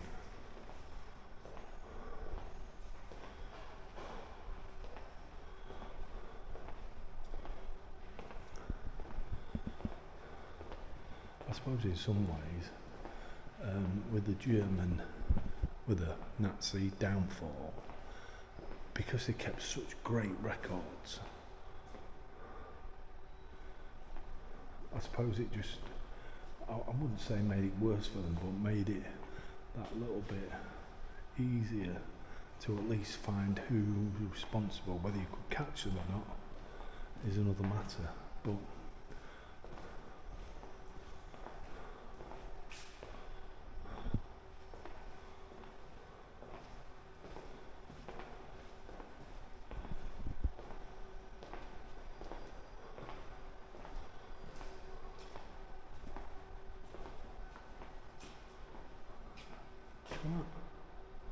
what's that then?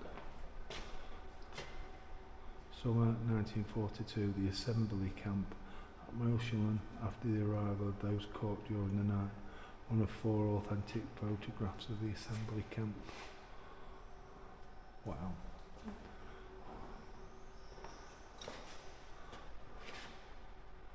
While awaiting deportation, detainees of the 8th transport are humiliated.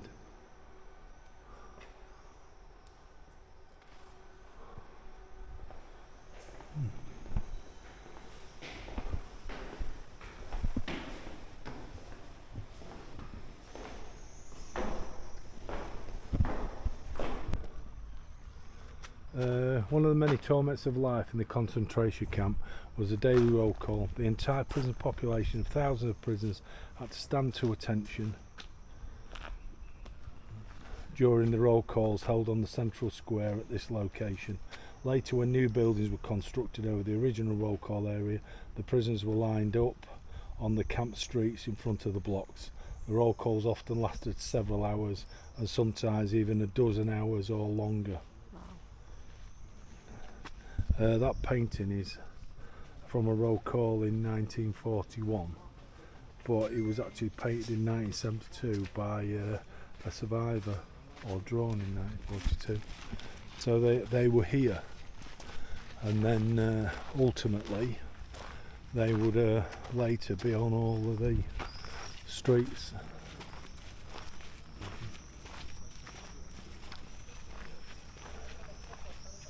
I think that's closed, isn't it? Yeah. Yeah. I think we're kind of missing out a little bit, because there's some of these are closed, and I am beginning to wonder whether there's some of the ones that we specifically wanted to see, whether they're actually going to be here.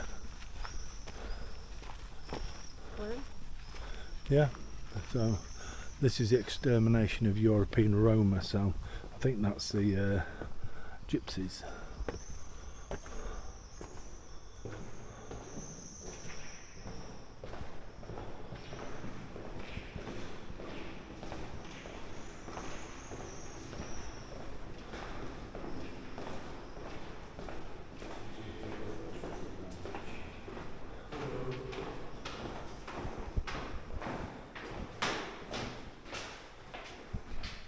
Says the genocide of the Sinti and Roma was carried out from the same motive of racial mania, with the same predetermination, with the same wish for the systematic and total extermination as the genocide of the Jews.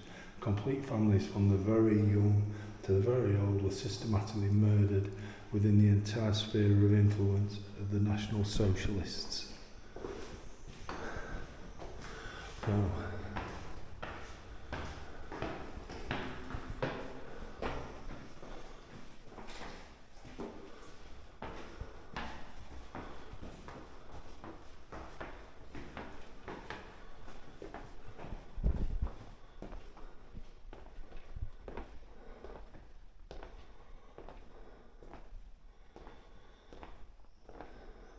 So these were part of the Roma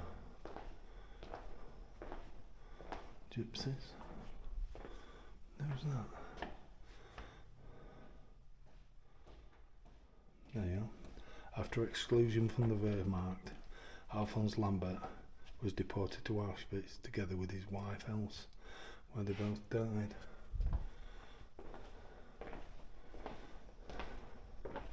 I don't know why I picked that one in particular. Behind the step.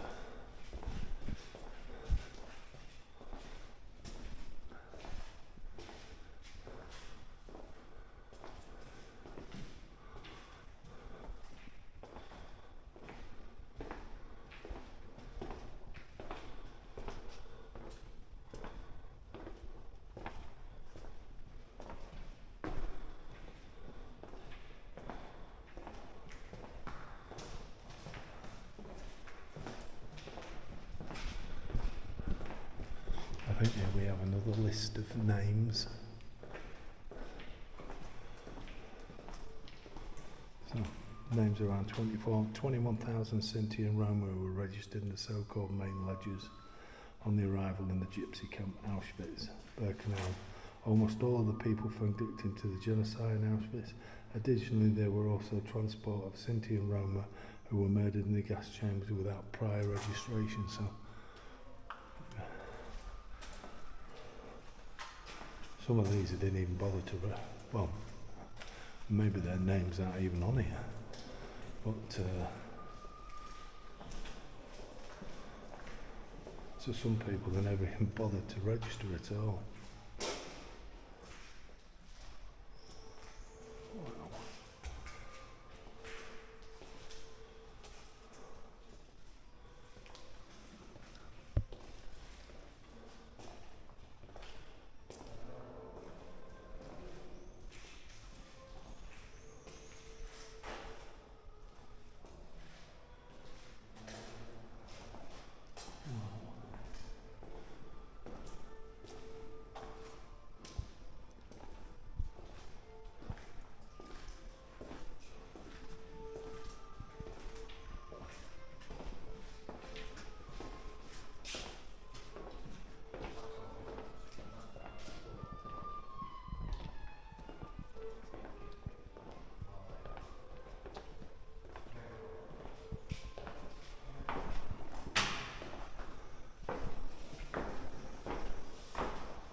that's where the Russian soldiers that we mentioned earlier were kept, behind the fence this side.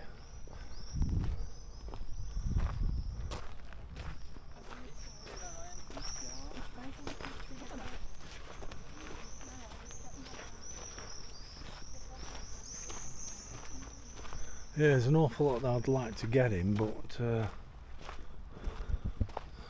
we just can't seem to. Yeah. That one's a shop. Oh, there's No, it's another. September. Right.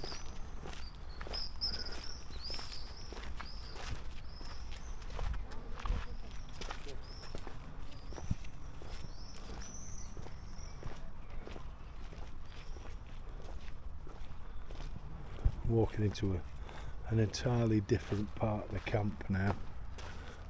So this kind of taken us, I suppose, outside of it really. Yeah.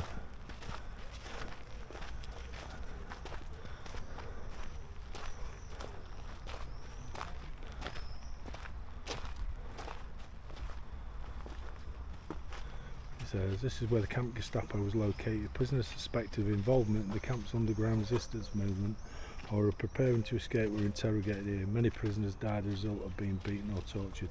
The first commandant of Auschwitz, SS Oberfuhrer Rudolf Hoss, who was tried and sentenced to death after the war by the Polish Supreme National Tribunal, was hanged here on the 16th of April 1947. So that there, the commandant Hoss, that's where he was hanged in 1947.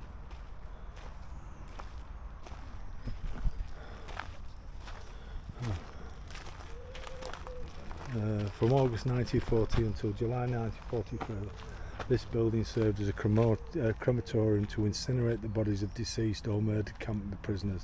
At the end of September 1941, the first gas chamber was created in the former morgue room. The SS used it until December 1942. You're entering a building where the SS murdered thousands of people. Please maintain silence here, remember their suffering and show respect for their memory.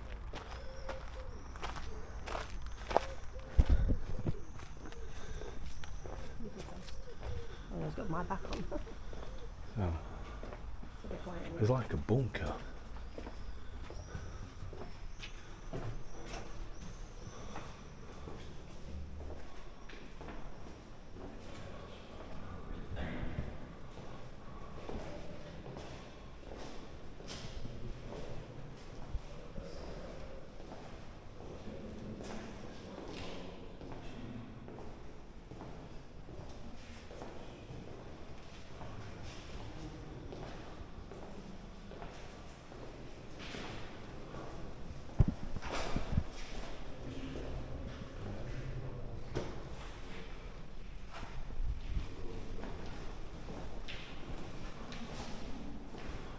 I suspect this is where he first came down and waited.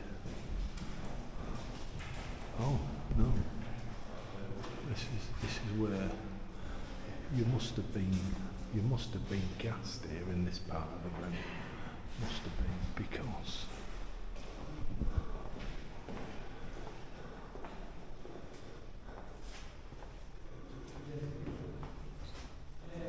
here are the ovens, along with the tracks.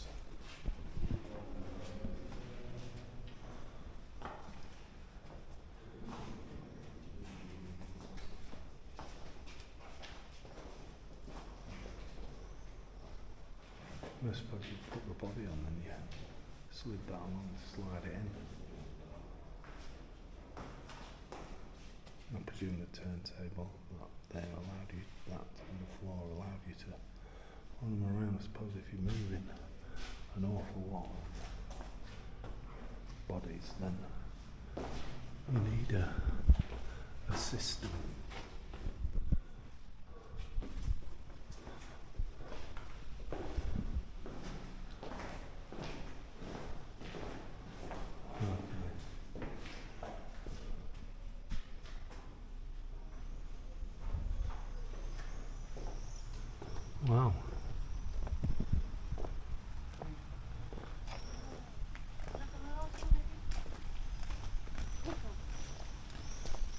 It's a bit like a bunker, isn't it? And then there's the big chimney at the back, and then they would have gone on the roof, and in that first room that we went in, that's where they'll have the Zyklon B would have been added, I presume. Yeah, I think they did that because they needed a more efficient way of murdering people. There's so many of them, and it's cheaper to do that than what it was than a bullet, which I think was the original way of doing things.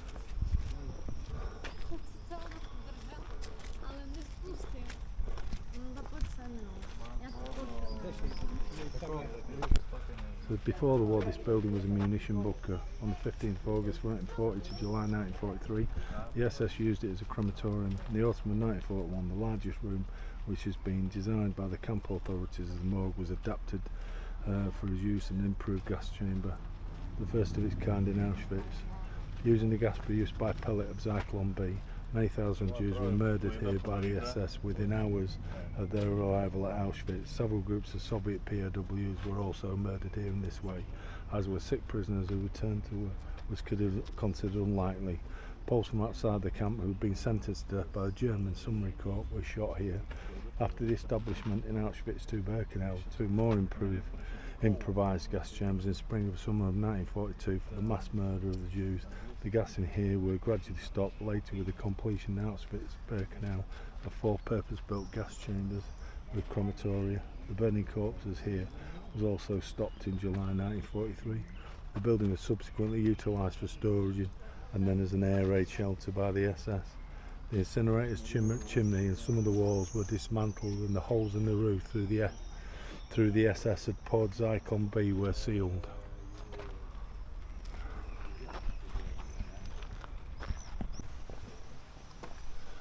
It says, those who do not remember the past are condemned to repeat it.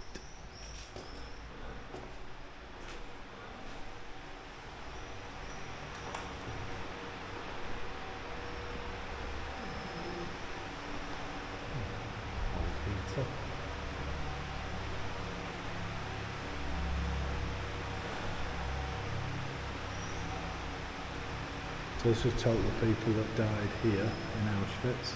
So in the year 1940-1945, Nazis deported at least 1,300,000 people to Auschwitz. 1,100,000 of Jews, 140,000 to 150,000 of Poles, 23,000 were Roman gypsies, 15,000 Soviet prisoners of war, and 25,000 prisoners from other ethnic groups.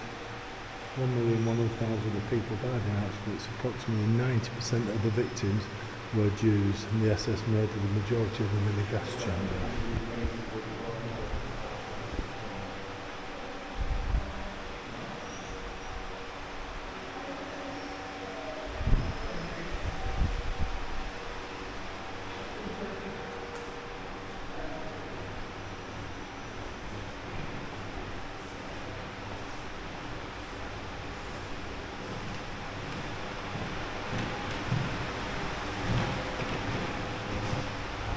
In June 1940, beginning of deportation of the Poles, the Nazis sent 140,000-150,000 of them. Soviet communist war.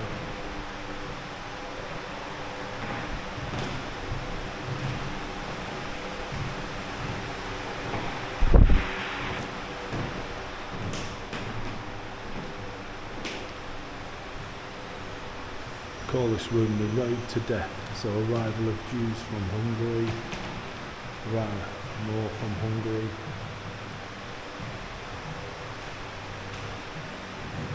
It's just before selection, preparing for selection, undergoing the selection.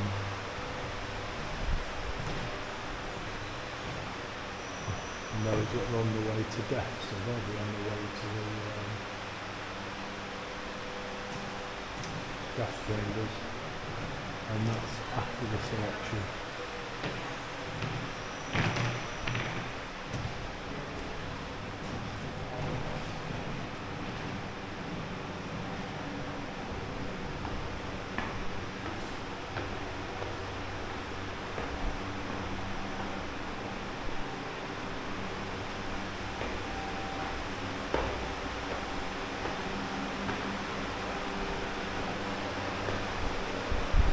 So this one's all about the extermination process. So that's Jewish women there being driven toward the gas chamber. There's burning the dead bodies of the victims of mass murder. So they're burning this. That must have been quite early days. So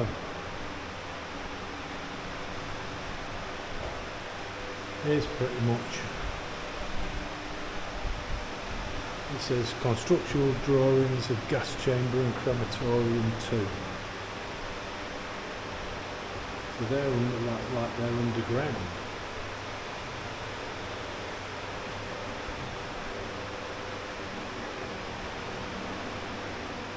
That was working since March 1943 to November 1944. And there's a picture of what it looked like inside. So we just saw that there was about 8 I think of those, and look at those in the line. The number of where they can burn the corpses, and there's a drawing for it. And that's Zyklon B.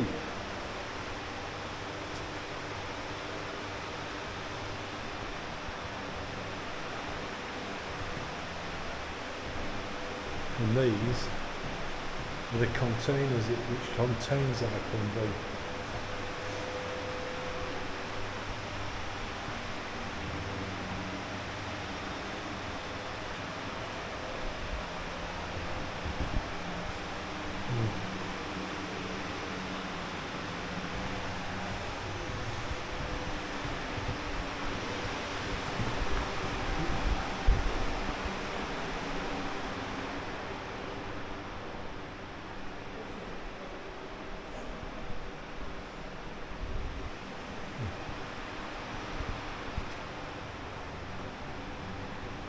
I think this is human hair.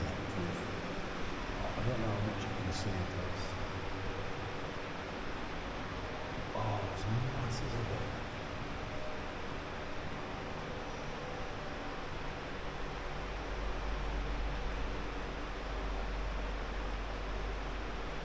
When they said that it was human hair, I didn't realise that it was this much.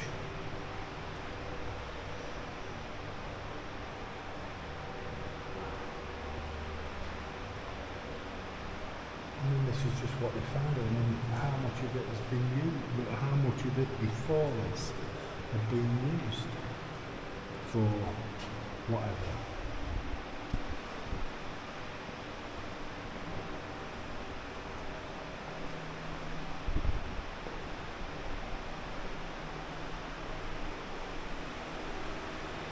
That's the hair when it was found, all packed away, ready for use. That's found in the campgrounds after liberation, so that's what that is.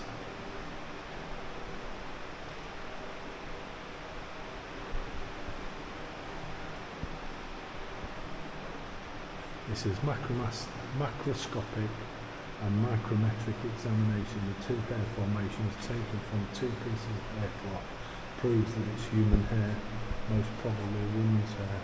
So that's what we did when we tested the hair. There's some more.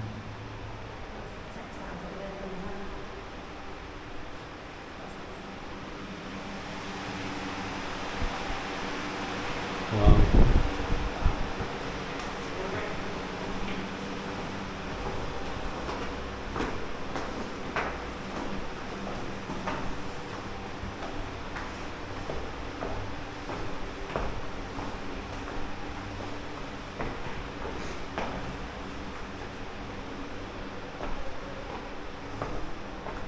Wow, I know when they said that there was human hair here, and I kind of expected a pile of it. I didn't expect that much, and that's just what was here on the camp. So, I mean, how much more was there? Not really sure what they used it for though. Textiles, it says on there. Or textiles, they used it for textiles. Ooh. Bit creepy and itchy that. I know. done that one, haven't we? Yeah, that's the extermination one.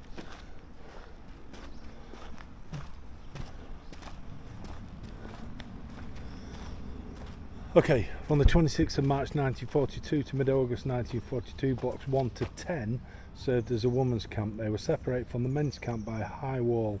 Almost 17,000 female prisoners were placed here from Germany and German-occupied countries. Over the course of about 4 months, several thousand women imprisoned in this camp died in the gas chambers, as well as from starvation, disease, catastrophic sanitary conditions and exhausting labour. In August 1942, the remaining prisoners were transferred to Auschwitz II Birkenau Sector B, where the main camp for women was established.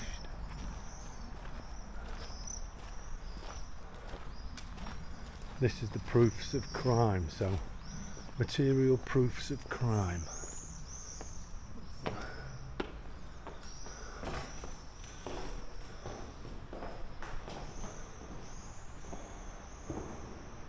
In this barrack are just some of the belongings plundered from the victims of the KL Auschwitz by the SS, found after the liberation of the camp.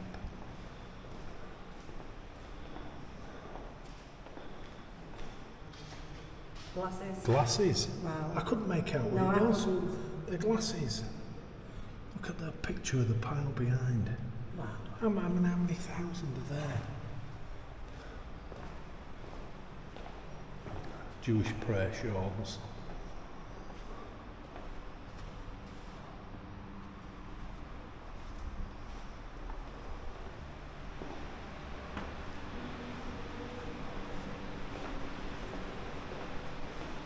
Combs.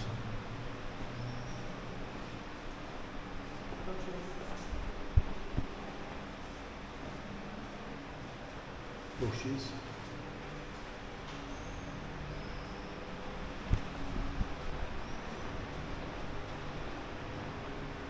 Shoes. Look at the mountain shoes there. That's inside like one of these barrack type rooms. And clothing. Wow.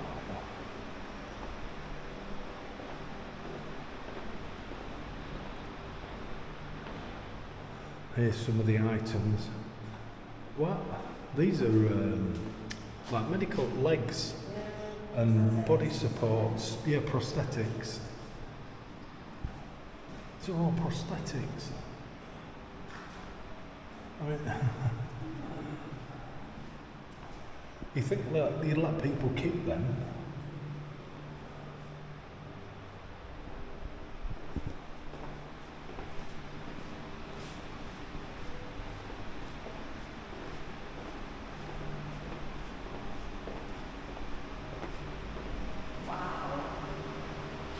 Oh, wow.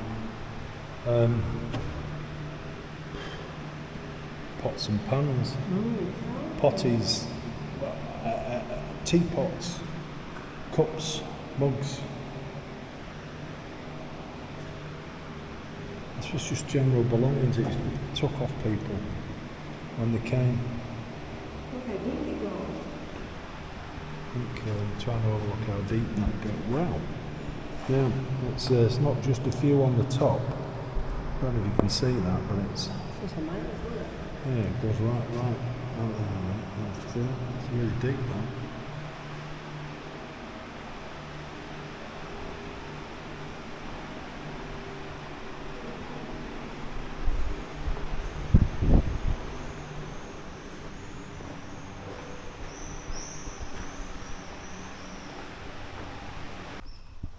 Yeah.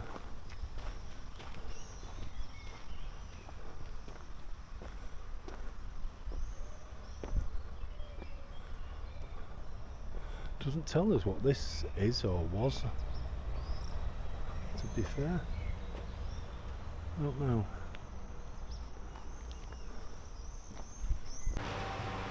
I don't know what to say. These are the shoes.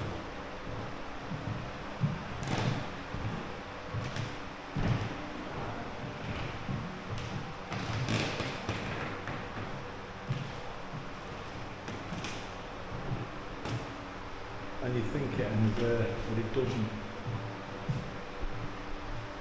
Just look, there are thousands,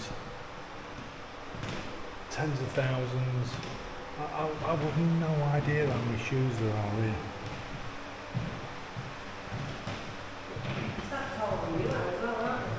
Yeah, we're probably looking at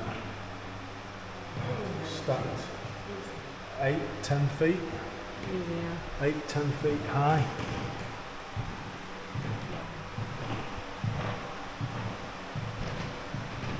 That is just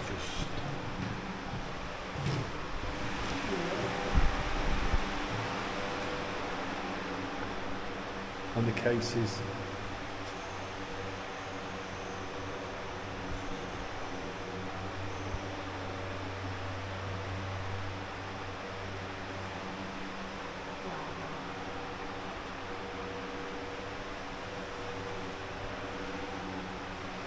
There's some of the people's names on number.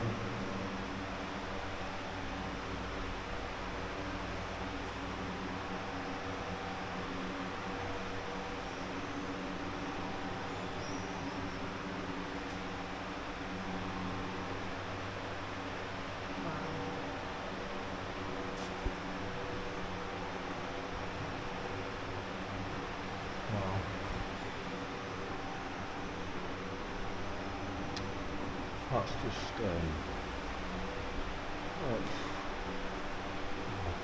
don't know what to say. Don't know what to say. It kind of puts a bit more of, when people talk about some kids' clothes, the names and the given figures and numbers, it's not quite the same as looking at things like that. Oh, these are kids' shoes. These are kids' shoes, these ones. So these ones are all children's.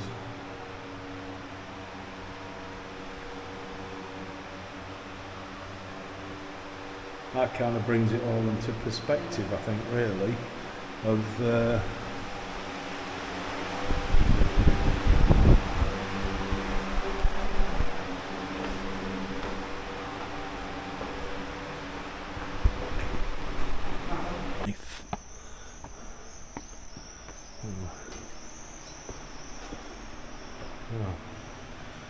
it starts with arrival at camp. So until spring 1943, almost every Auschwitz prisoner was photographed for identification. Later on, only German prisoners and occasionally prisoners of other nationalities were photographed. Jews brought in mass transports were not photographed. So I was thinking everybody was. They weren't.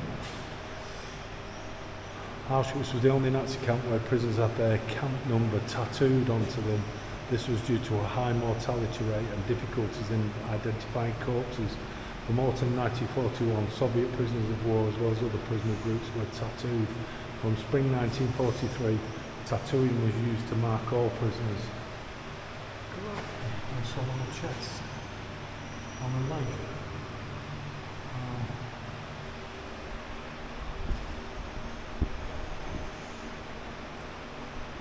Okay, there's some of the bits and pieces. It says the colour of the triangle that a prisoner was given depends on the cause of arrest and determine the category a prisoner belonged to. The first letter of a prisoner's nationality is also written on the triangle in German, with the exceptions of prisoners of German nationality.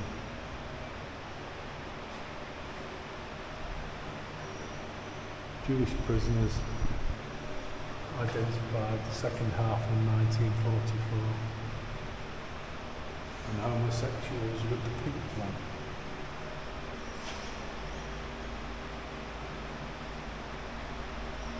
Prisoners suspected of planning escape, prisoners of the police, reformatory prisoners,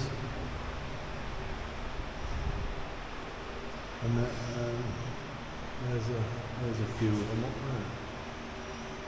They're replicas. And these are the uniforms that people would have had to wear.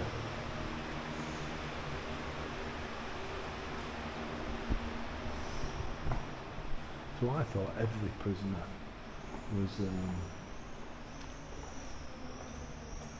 photographed, and so it wasn't true. I suppose there was that many people coming through, they just didn't bother. Constant starvation was one of the main factors in the degradation and extermination of prisoners.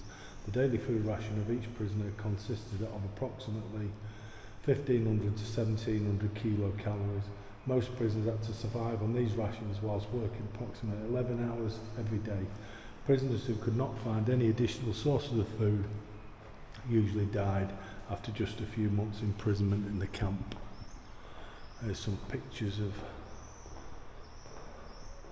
a child about 2 years old, of unknown gender and nationality. I was liberated from the camp. 14-year-old Jewish Hungarian, 10-year-old Jewish girl from Hungary. Her twin sister died shortly after the camp was liberated.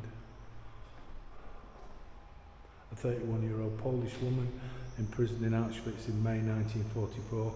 Before she was sent to the camp, she weighed approximately 75 kilos and was 160 centimetres tall. At the time this photograph was taken, she weighed 25 kilos. Wow. 37-year-old Jewish woman from Belgium. She was sent to the camp. She weighed 60 kilos and was 168 centimetres tall. At the time this photograph was taken, she was 35 kilos.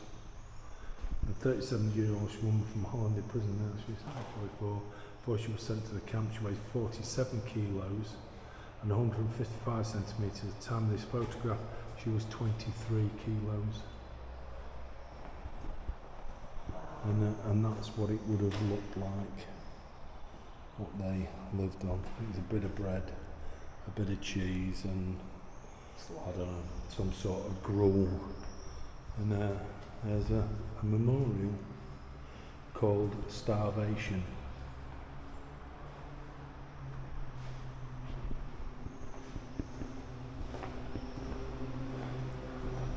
This room's about prisoners' daily routine.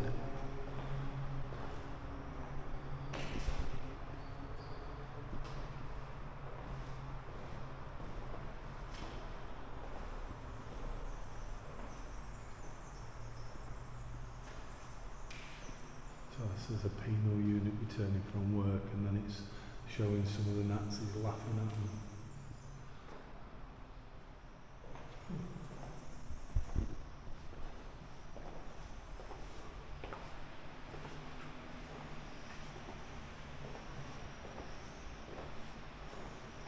They've all had the red shaved as well.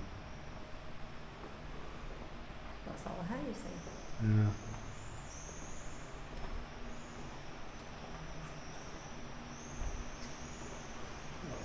It goes down both sides. There's pictures. Some of the females, males. Females had theirs seem to have theirs cut short, whereas the men's seem to have been shaved. She's got one there.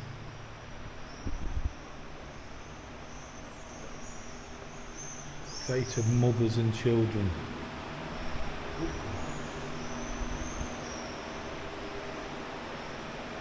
Some of the clothing of kids who were here.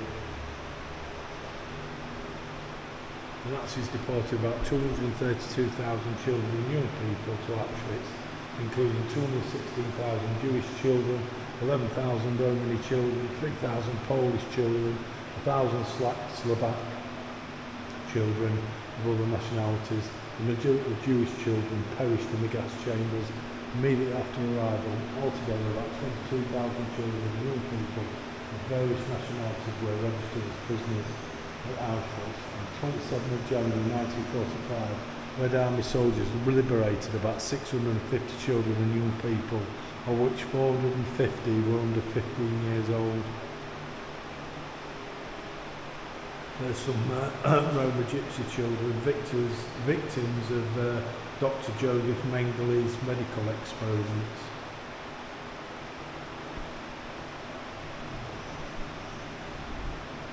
There's some Jewish families in front of the gas chamber, crematorium 3, and on the unloading platform. This is liberation. These pictures.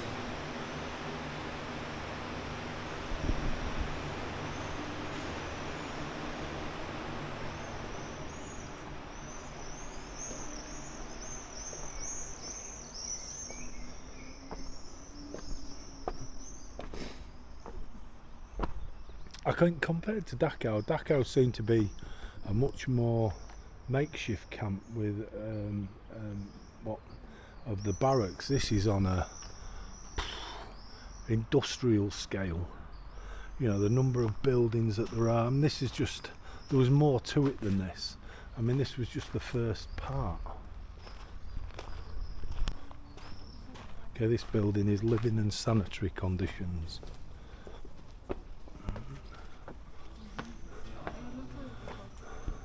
This prisoner's barrack shows living conditions in the main camp of Auschwitz 1.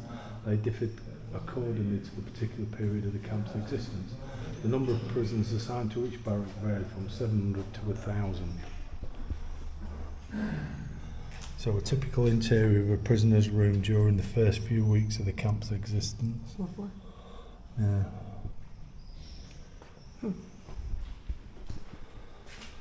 And that's typical interior room for prisoners until spring of 1941. Prisoners slept crowded together on straw mattresses. In the morning they had to gather up the mattresses and arrange them in the corner of the room. Got them mattresses. More pictures of people. I mean, she's black eye, black eye.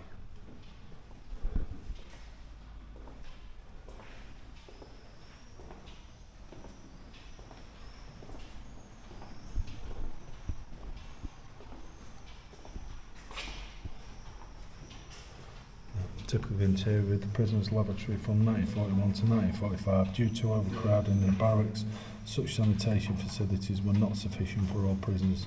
Before these were installed, prisoners had to use a provisional field latrine. There's not many, is there? Mm.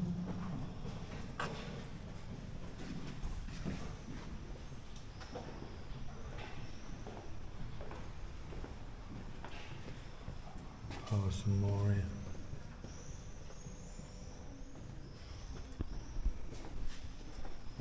That's the other end of that, the room with the mattresses.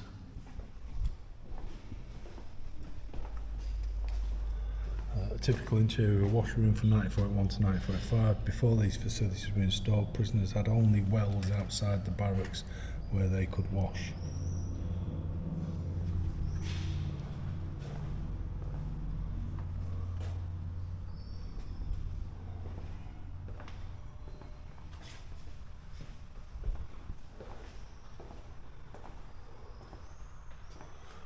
The block elder's room. As well as members of the SS, prisoners were also overseen by so-called prisoner functionaries who were appointed by the camp authorities. These prisoners either ruthlessly supervised fellow prisoners carrying out their work as a capo or in blocks as a block elder. Prisoner functionaries possessed a lot of power and had many ways to exert pressure on fellow inmates at their disposal. Initially, functionaries' duties were solely performed by specially selected German criminal prisoners. Due to the camp's later expansion, prisoners of other nationalities and categories could become supervisors. Amongst these supervisors, however, were also members of the resistance who used their position to try to ease the terror of prevailing in the camp. So they got like a room. Not all of them were like that, though, were they? Typical interior of a prisoner's room from 1941 to 1945. Prisoners slept on a tri-level wooden bunk that had to be made up to military standards each morning. Usually 2 prisoners slept on each level. Wow.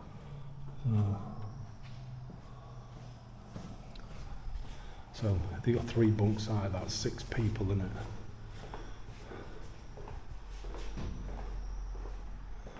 There you go.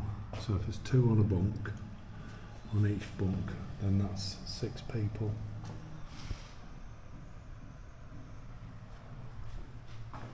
Come on.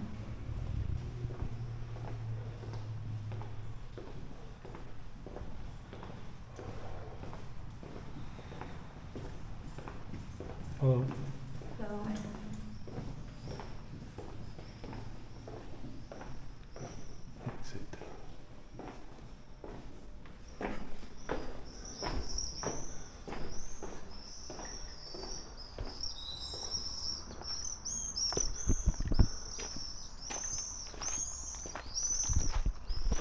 Okay, several hundred women prisoners, mainly Jewish, were held in two upstairs rooms of this block and used as human guinea pigs for sterilisation experiments conducted by Professor Dr. Karl Kohlberg, a German gynecologist. From April 1943 to May 1944, some of them died from the treatment they received. Others were murdered so that autopsies could be performed on them. Those who survived were left with permanent injuries. Other SS doctors also conducted experiments on women in this block. Alright.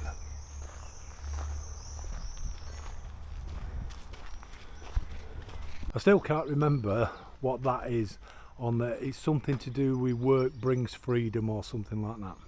But the sign, they believe, was probably made by the prisoners. And if you look at the sign, even though we don't speak German, Arbeit macht frei, look at the B on Arbeit. Oh, it's upside down. It's upside down.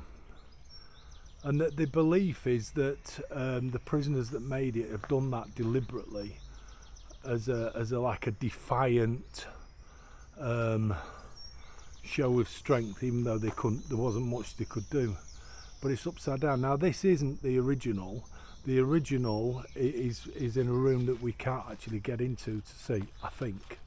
This is a copy of it because the original was stolen, an exact copy, and they've even kept it with that B that's upside down. How cool is that? That pretty much concludes our look around Auschwitz. We are going to go and have a look at Sobibor, we think, if we can get to it. That could be quite interesting. What's left of it I don't know, but like I say, there was a mass escape from there. I think it's an old 1960s film, Escape from Sobibor. It was a really, really good film, well worth a watch.